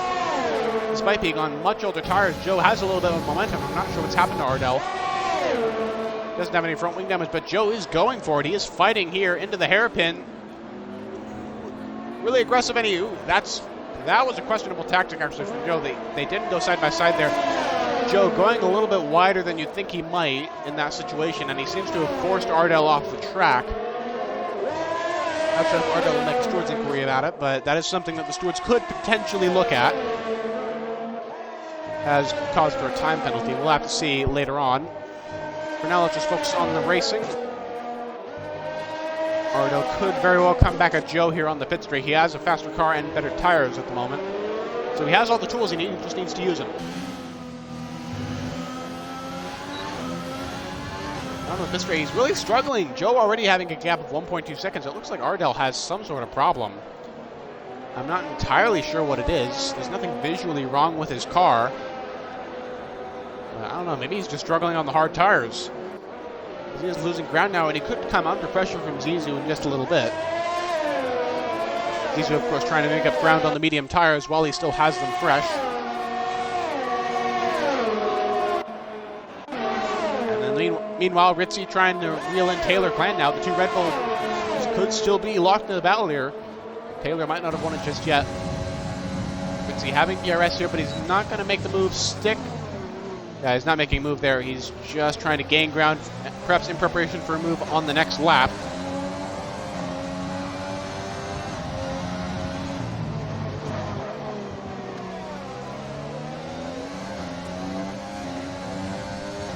Following these two through the third sector.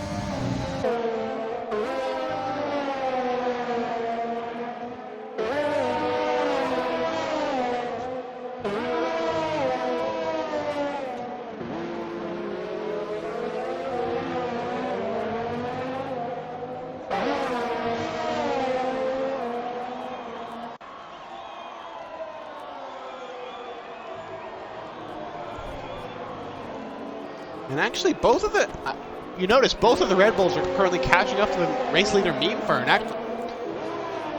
Because when Ritzy and Meanfern, the top two, came out of the pits, the gap was 3.2 seconds, I vividly remember. And now it's down to barely more than 1 second, so we could actually have, instead of a Red Bull battle for a second, we could have a three-way battle for the lead coming up here. Some very exciting stuff here on offer in this Vietnam Grand Prix. For now, we'll stick with the perspective of Ritzy Raccoon. Oh, little bit of a wall tap there out of turn 7. That's not going to help his case down the back straight. And he's actually going to fall out of DRS range. That was a major mistake from him. That was a major mistake. And it looks like that'll cost him a shot at DRS and possibly a shot at the lead. We'll have to see. Taylor, though, Taylor is now within DRS range of the leader, so we officially have a fight for the lead on our hands today. Let's see how it pans out. We'll come back to it in a second. For now, looks like BRL Ardell has found his way back past Joe in the Williams, who again just doesn't have the tools to work with right now. He doesn't have the tools to keep fifth place. Older tires, worse car, and now Zizou's on the attack. He could get Zizou could kill two birds in one corner here. Ardell going very defensive, but Zizou going even further to the left, and it's going to be 3 wide into the hairpin. Oh, Zizou just outbraked himself there. Not getting a good enough line out of the corner. He was too far to the inside. And he tried to kill two birds, but he got too greedy, and now he gets neither one, and that's going to lose him quite a bit of time on his two-stop strategy. Really, this isn't the point in the race where Zizou needs to be absolutely pushing it flat out. He doesn't have time for silly things like these, because he needs to have a distinct pace advantage over the hard runners right now to justify that second pit stop. And he's just not getting it. He's getting past Joe now, but he's still going to have to deal with Ardell. And Ardell might actually pick the fight because he is in a car that can do that. So not looking good for Zizou right now. He might not have made the best strategy call. And in the meantime, Aris looks like he could be getting involved in this battle very soon indeed. as Joe is starting to struggle more and more on those 14-lap-old hard tires that he's had since the start of the race. And I suppose now would be a good time to mention that we're at half distance in this Vietnam Grand Prix, as Taylor continues to chase down Meanfern, but he's not going to be close enough for a move here. Meanfern forcing a double lockup on Meanfern into the hairpin, but still not quite getting enough momentum. And there's an Alfa Romeo spun round in the first sector, and it's unknown Ute. That is not good for him at all. I believe he was in 13th around the area of feta cheese, but now he's lost out in position not only to feta but also to Ed Tarania. So not a very good race for Alfa Romeo, but an even worse race for Goody-Doo, who's just made another pit stop. I'm guessing he'll probably try and stretch those softs to the end of the race. Softs can't technically go 13 laps, but it is difficult, extremely difficult, in fact. We'll have to manage those quite a lot if he doesn't want to make another pit stop. But on the bright side, he could get the fastest lap of the race here. You can see he got a purple sector 1. But again, the bonus point for fastest lap is only awarded if the person who got fastest lap is in the top 10. So Goody-Doo needs to find his way back into the points somehow, and at this point, it looks like he's just too far back. He's too far back to make much of an impression on the cars ahead. Now let's take a look at what Ritzy and Meanfern are up to, and now Taylor's pretty close. And Taylor could potentially make a move here on the back straight if he keeps his momentum up through this tight turn 8.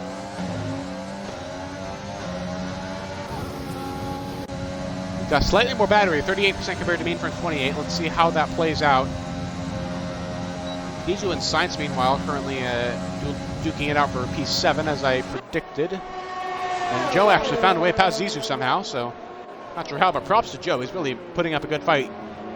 Somehow Williams on 15-lap-old hards is able to beat out a Racing Point on 6-lap-old mediums, which is very impressive indeed. Taylor still not quite able to get the move done on Meanfern right now, as Goody-Doo, as I predicted, sets the fastest lap of the race on those soft tires. There's no reason he shouldn't. He's in the fastest car on the fastest tire. So, of course, he's going to be super fast in terms of one-lap pace. And, oh, Taylor around the outside in the third sector? What was that? I'm not sure if Meanfern made a mistake there, but wow. I blinked on that one, I'll admit. I blinked and I missed it. And now Taylor Gland, your pole sitter, is back into the lead of this race for the first time since the very initial start. Great stuff from the Red Bull driver, but to make it a Red Bull 1-2, Ritzy Raccoon still has to pull his weight. And right now it looks like he's about 3 seconds behind Meanfern, and that gap is growing currently. Ritzy not having as much luck on the hard tires as he did on the softs. Now let's go further back. Zizou has found his way past Joe again in the Williams. I'm not sure what's going on with Joe at this point. He's just got some magic voodoo that he's messing with to stay ahead at this point. And now Era Sainz lining up a move on the Williams, can't quite do it. Into turn 1, not the best overtaking position, not the most orthodox. Now he's going to try again on the second straight. He is really sniffing the butt of the Williams right now, so he could get it, potentially. No, he's going to be too far back, I think. Joe, again, managing his battery very well, but oh, he's got to run. Sainz has a run on the outside. Joe's going to go defensive. Almost clears him before turn 6, but Joe breaks very late indeed. And oh, Sainz is forced to cut the chicane, and he gets a 5-second time penalty. Circumstances of that were dubious. You could say Joe defended a little bit too hard there, but at the same time, Sainz was going for the move. He was the one attacking. Not sure if he just outbraked himself there, but now that's going to leave Joe open to Zampa. And the McLaren gets past the Williams for P8. So Joe, his tires appear to be falling off a little bit now. So you got to wonder if he's going to start thinking about pit stops. And if he pits in the next couple of laps, will he go onto the mediums or the softs? Of course, the mediums will offer better life, but the softs will offer better initial pace. So he's really got to pick and choose what he wants here. And he's got to pick quickly because Boss Cookie is now ranging him down.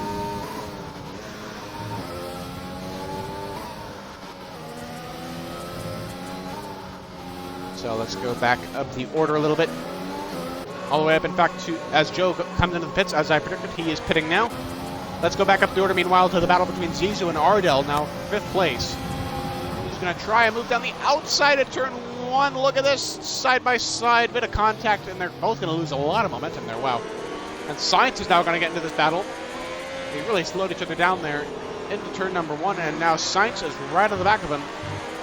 He could be in the same position as Zizou was a few laps ago, potentially getting 2 birds with 1 corner here on the back straight. Zizou lines up another move down the inside.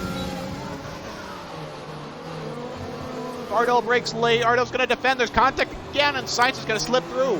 Sainz is going to slip through on the inside. Twice the two made contact. The Renault on the racing point, and now the Ferrari is taking advantage. And if they keep squabbling like this for much longer, it could invite SSR Zampa into the fight. And they do not want that at all. I'm sure Sainz now going to have the DRS. Ardell will have no such luxury. And he's going to breeze by the Renault. Sainz with a late race charge here. Looking very impressive at this stage. Oh, contact into the hairpin again with Ardell. Ardell braking a little bit too late for his own good, I think. And he's going to reclaim 5th place. It was a little bit of a dubious maneuver, but not enough to warrant a penalty, I'd say. Ooh, a little slow off that corner. Going to hold Sainz up. It really is quite a battle forming now. And Voskuki has gotten past Zampa in the meantime, and now he's going to come into this battle pretty shortly. It's going to be a 4-way battle for 5th place. And Zampa, of course, is right there as well, so it could be 5-way.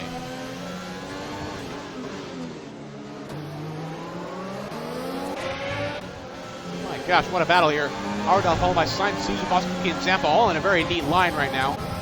Doesn't look like any of them are going to make a move here. Ooh, actually, Sainz is trying it. Sainz is trying it on Ardell. Through turn 1 again, they make contact. And Ardell's forced to cut a little bit, and that's going to give him a 3-second time penalty for multiple warnings on the track limits. So again, penalties, not very common in Vietnam, but they can happen in situations like that. And we'll have to see whether Ardell actually made that mistake on his own, or whether he was forced off the track by Sainz, in which case Sainz could get a penalty. No one making a move into the chicane. Ooh, Boss Cookie thinking about it on Zizou. He's going to try the cutback. Zizou.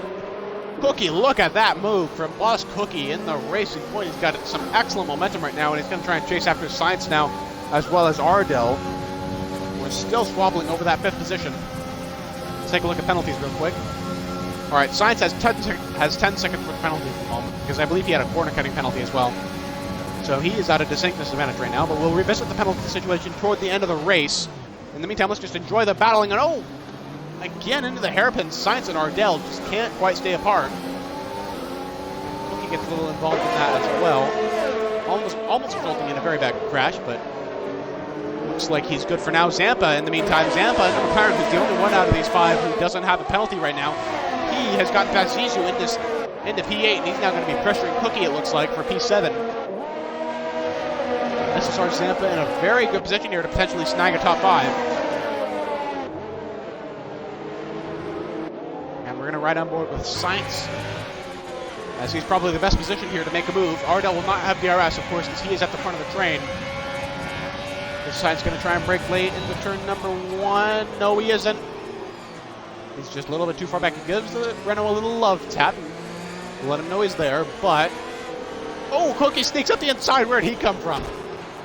Cookie was pretty far back into turn 1, but he had an excellent apex, clearly.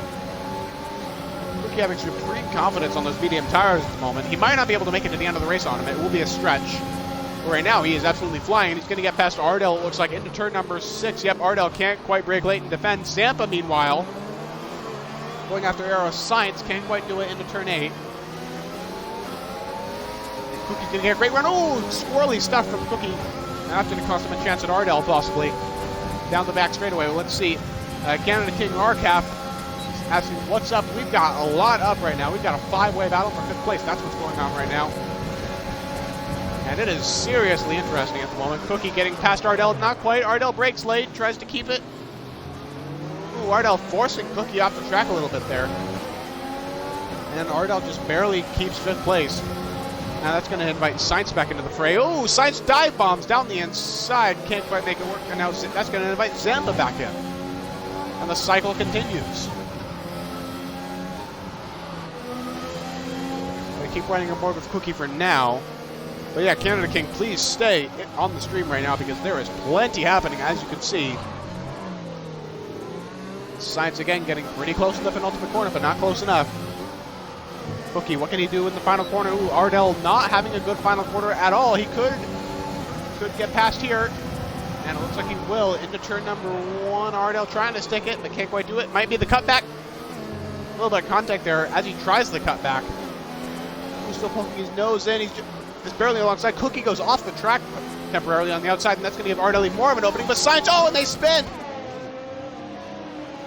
They've been fighting so closely for so long, and it has finally ended in disaster. As Joe gets the track limits penalty, Ardell and Sainz have come together in turn 4, and to their mutual disadvantage, have spun into the wall, and it looks like they're going to have some front wing damage to deal with now. Yep, Ardell has a lot missing on the right side. Sainz has a lot missing on the left side, and both of their races have just been significantly worsened, if not ruined, by that little maneuver, and Zampa gains 2 free positions from all that. So Zampa in the McLaren, he doesn't have any ERS left. He's really spent a lot of it trying to keep up with these other guys, but he has finally been rewarded for his patience and is now up to 6th place. And Nigel Comet pointing out that Sainz reset to track, which is certainly a punishable offense in this league.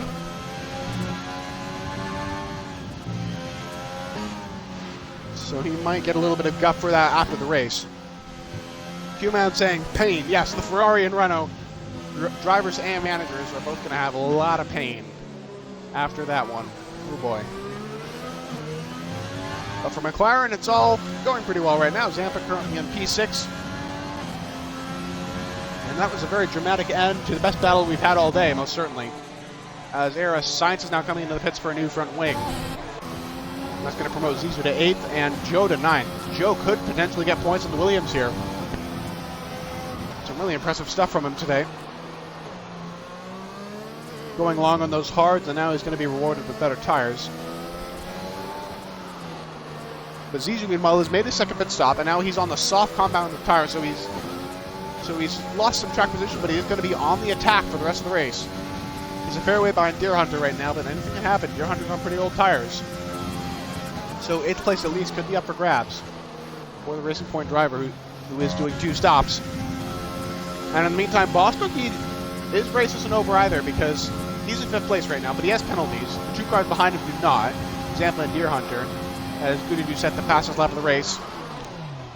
So it is entirely possible that Cookie's tires could fall off to the extent that Zampa catches back up with him and overtakes him in the closing laps. Same story for Deer Hunter. His tires are going to be really, really secondhand towards the end of this Grand Prix. There's a slow Alfa Romeo on the second straightaway, and it looks to be... is that Mitchie? No, it's Unknown Ute. Ooh, Unknown Ute having some serious problems on the safety cars out. And this changes everything as Ute appears to have stopped on track and he's now just retired on track. Some serious problems for the Alfa Romeo driver.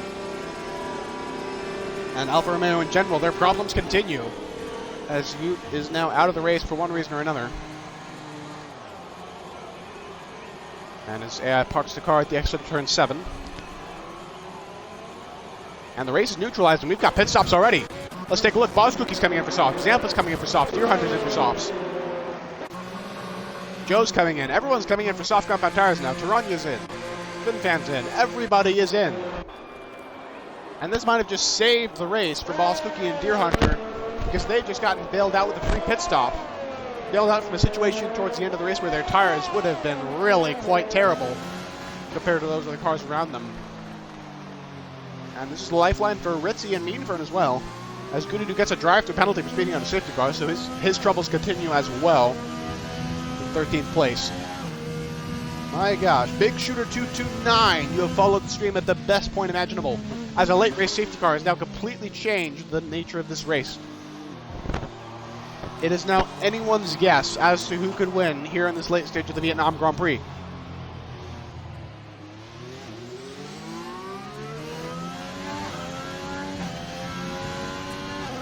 So sit back and enjoy the ride for these final 5 laps. Ritzy now pitting for softs. Neymar actually, is he going to stay out? No, I don't think so. He's going to, yeah, he's coming in now.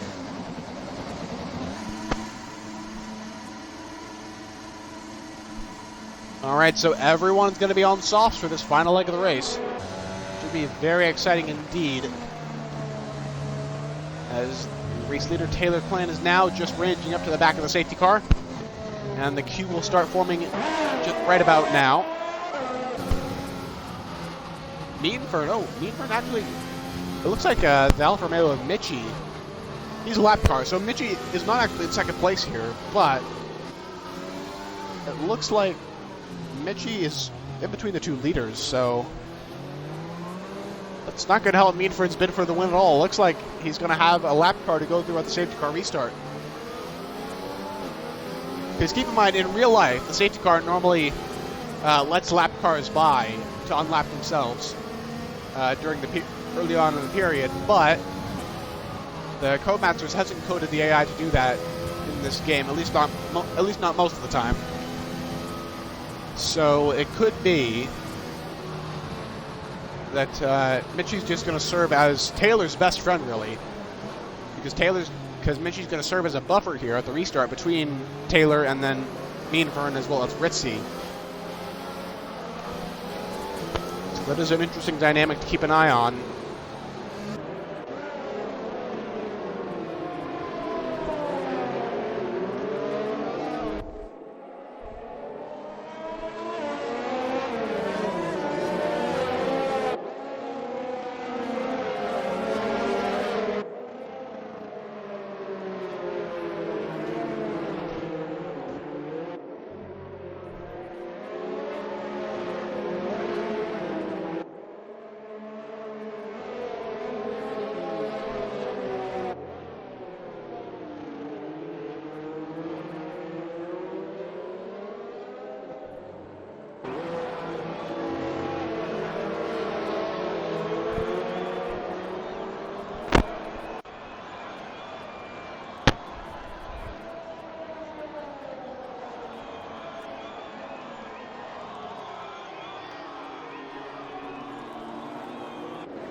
The safety car will be doing at least one more round on the track before it comes in. Most likely to allow for the back markers to catch up to the back of it. And actually, I should mention Michi. It looks like Michi got let past the safety car after all, so he hasn't lapped himself. And it looks like he'll be able to frolic freely on his own without disrupting the leader battle. So Meanfern and Ritzy will have a clear line of sight at Taylor at the restart. And it should be a full three-way battle for the win right here at the end. And if they take each other out, we could have a surprise winner here. Maybe Neymar, maybe Zizou, maybe even Zampa. Anything can happen at this track, as we've seen before.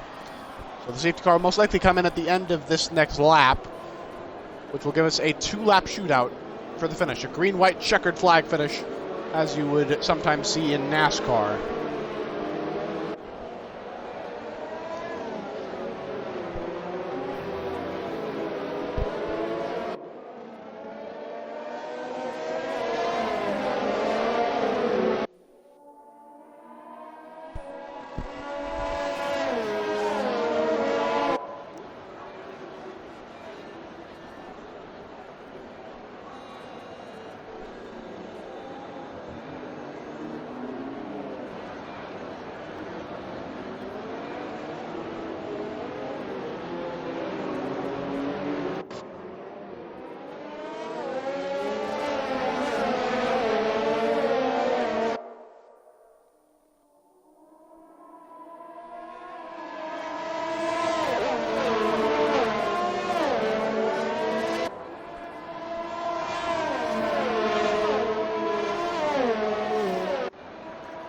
Looks like Goodadoo and Mitchell are just making their way to the back of the safety car queue now. So everyone will be there, and the safety car will be able to come in at the end of this lap, it would appear, but we're waiting for confirmation still from the game. Should be coming any second now. And yes, there it is. Safety car will be in this lap. So we will have a 2-lap flight to the finish. Most likely between Taylor, Ritzy, and Mean Fern. Really, this could be anybody's game if these three do any particular screw-ups. We'll have to see. Taylor has separated himself from the safety car and he's now backing the pack up. And we will be back to green flag running in just a few corners.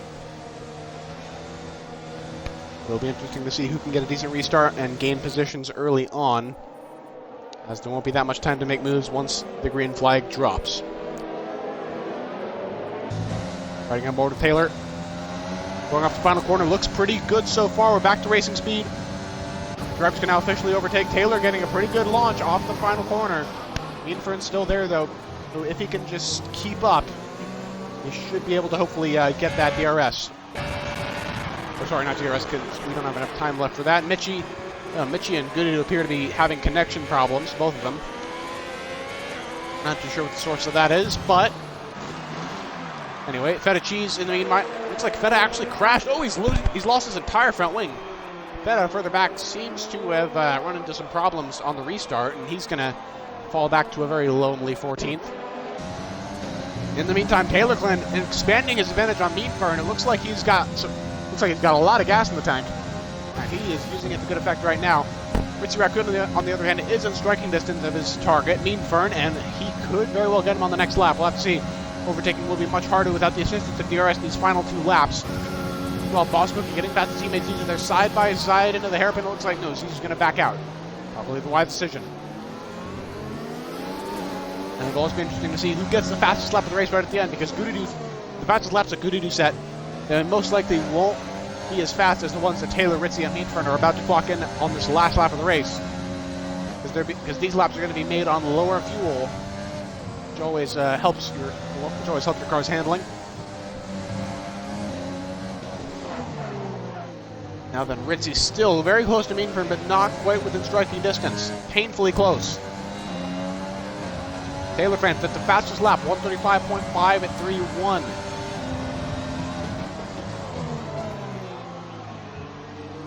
Ritzy's so close to the back of his target.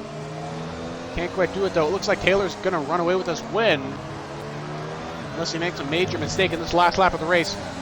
Meanfern having a pretty good first sector. Ritzy falling behind ever so slightly out of turns 3 and 4. And Feta Cheese now gets a further 5-second time penalty for pit lane speeding, and he retires from the race right at the end. He will still be classified though, because anyone who covers 90% of the race distance is considered a finisher.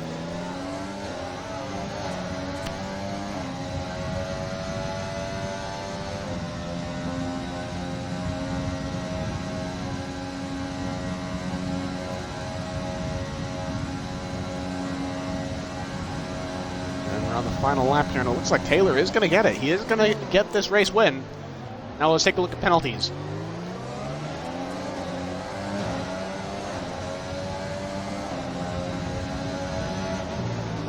Everyone pretty much either has 3 or 6 seconds. The only one who is currently in a position to be hurt by penalties is Ed Taronia, and I suppose Zizou is as well. I guess Zampa and the McLaren could actually still get 5th place here. He is pretty close at the moment to Cookie and Zizou.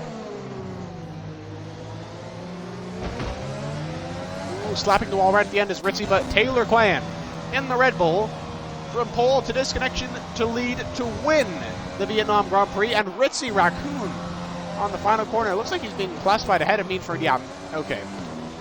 It looks like we've still got some glitches here. Officially, first across the line is Taylor, followed by Meanfern, followed by Ritzy, since none of them had any penalties. So don't be fooled by that podium lineup. It would appear that Neymar was in 4th. Driver of the day is Joe. I would have to agree with that, considering just how competitive he was in the Williams car. Driver of the day, indeed. So it was Neymar 4th. I believe it was Zampa in 5th. I believe he was close enough to to the Racing Points to get past them on penalties. And then it would be Cookie in 6th, Zizou in 7th. And then behind them, I'm not entirely sure. We'll see the final classifications in a sec, which are hopefully accurate. Because if the game jumbled up the podium 3, who knows what they could jumble up in terms of further down the order.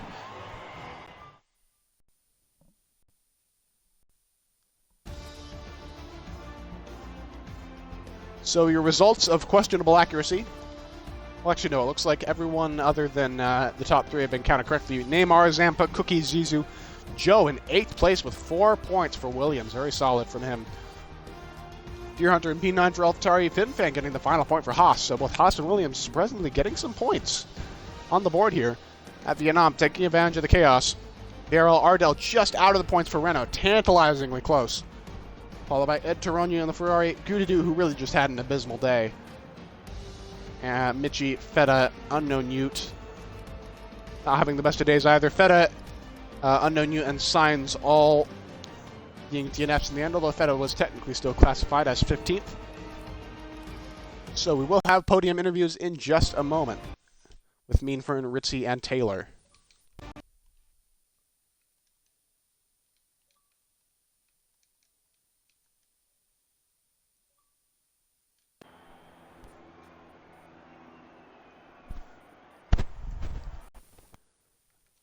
All right, Ritzy's in the party. Please tick your box while we wait for the other 2. And Taylor's in. Now we'll just have to wait for Mr. Meanfern in the Mercedes. And there he is. Okay, gentlemen, make sure all 3 of you have your audio boxes ticked, and then we can get started.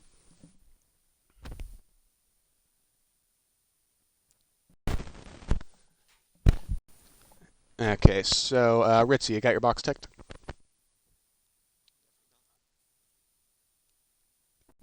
All right, well, do that. And I guess we'll start now. So, Ritzy, first of all, P3, not too bad for the Red Bull, but you had a lot of pace in qualifying, topping Q1 and Q2. What do you think changed during the race that maybe gave you a little bit less pace compared to Taylor and Meanfern?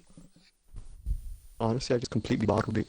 I got wing damage lap 8 coming out of the hairpin because I was trying to push because next lap was going to be a pit lap, and then I got wing damage out of the second hairpin by slightly tapping the wall. So it's a complete bottle job of race, but hey, podium. Yeah, nursing damage, that never helps at a technical street circuit like this. But it seems like you still had a pretty decent race. Did you ever feel threatened from anyone behind, like Neymar? Of course, they were all in worse cars, but they had some pretty decent pace throughout the race. Well, Neymar had pretty good pace, I'm not going to lie. He did really well to get a P4 finish in AlphaTauri, but no, it was really just a case of the top 3 just pulling away. I looked on the map before we had safety car, and he was, I believe, a sector with the next closest car behind another sector back, so. Oh, Deer Hunter, you're not invited, buddy. Podium mission only. Okay. Other than that, so I guess that's all for Ritzy. Meanfern, P2 in the Mercedes car. Of course, the Mercedes is the fastest car in the game. Were you expecting the Red Bulls to be as competitive as they were today?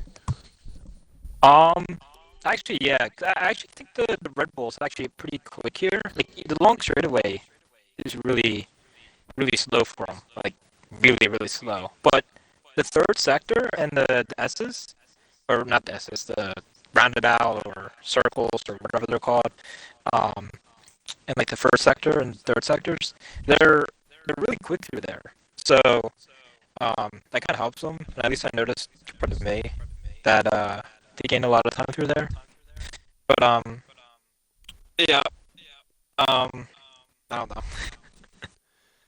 Yeah, and I was this question isn't particularly about you, but I was wondering about Gudadu, if you could shed any light on his performance today. Were you in a party with him or anything? Has he explained to you why he was struggling quite a bit?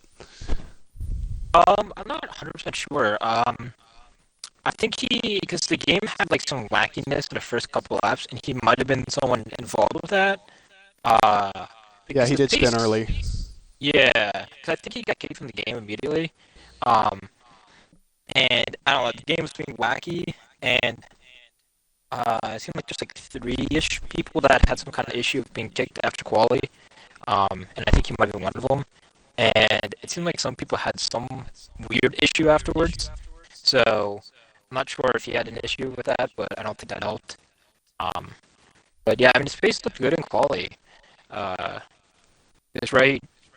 I don't know what he did in. I don't remember what he did in Q3, but his pace was probably good enough to get ECP4 or P5. So not sure what happened, but yeah, was really good luck on his for him. Yeah, and if there was one thing you would have done in this race differently that you think could have netted you the win, what would it be? Uh, Not done this track. Uh, yeah, I was not after the first pit stop. I was done with this race. Um, I really wanted to eat my hoagie. But probably try different setups. Because I got really I got a lot of understeer after when I was on the hards. So yeah, Yeah, it seems like Taylor was really strong on the hards compared to you and Ritzy. Ritzy yeah. especially had a bit of a drop off. I have wing damage. Don't worry about it. Oh yeah, that's true. I mean, that's an I mean, excuse. Ritzy, I don't remember. Did you get a wing change in the first stop? Yeah, I got a wing change on both my stops. Oh, okay. And finally, our race winner, Taylor. I gotta say, pole to win, but of course it wasn't entirely that simple. You did have that disconnect on the grid. Um, Tell me, in those first few laps when you were just trying to make up ground, what were you thinking? What was going through your head? The first 4 laps are all just wondering if we're going to do a server or a lobby restart because of glitches, and so yeah, it's just a bit of asking questions here and there what was happening. And also to help, I had the FPS glitch, so yeah, from there, had to leave the lobby twice to fix it. Got that fixed, and then from there it was a hunt to get back to the front, which, yeah, once I got on those hards, I was flying. Yeah, wow, that's a ton of stuff to work through. I wonder what do you think was the cause for your pretty crazy pace on hards compared to to these other two? Was it something in your setup, or just more practice, or what? Um, the setup felt great. I don't know what I did with it. I just got it from TT and it was fast, so yeah, pretty quick setup. Yeah, often what works for the world's fastest people tends to work for an average Joe, although not always. And finally, Taylor, what do you think your prospects are, and what do you think Red Bull's prospects are heading into China next week? Rinse and repeat what happened this week. Try and get pole in quality. Try and win the race. No, maybe improve to a 1-2 instead of a 1-3, but yeah, It's the same okay. thing. I gotta Apply going. I gotta stop channeling Albon. Then I'll maybe Yeah. be able Yeah, to. going into next week thinking the same thing we did this week. Because Yeah, China is very similar to Vietnam. You know, long straights punctuated by pretty flowing technical sections. So it seems like a good combination for the RB16. Anyway, for all three of you, congratulations on your respective finishes, and I hope to see all of you next week at China.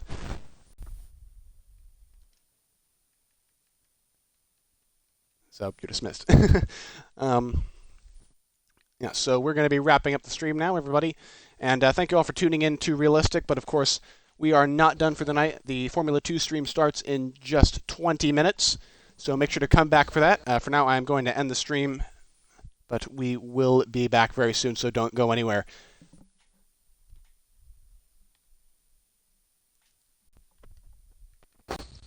All right, you're not on camera anymore.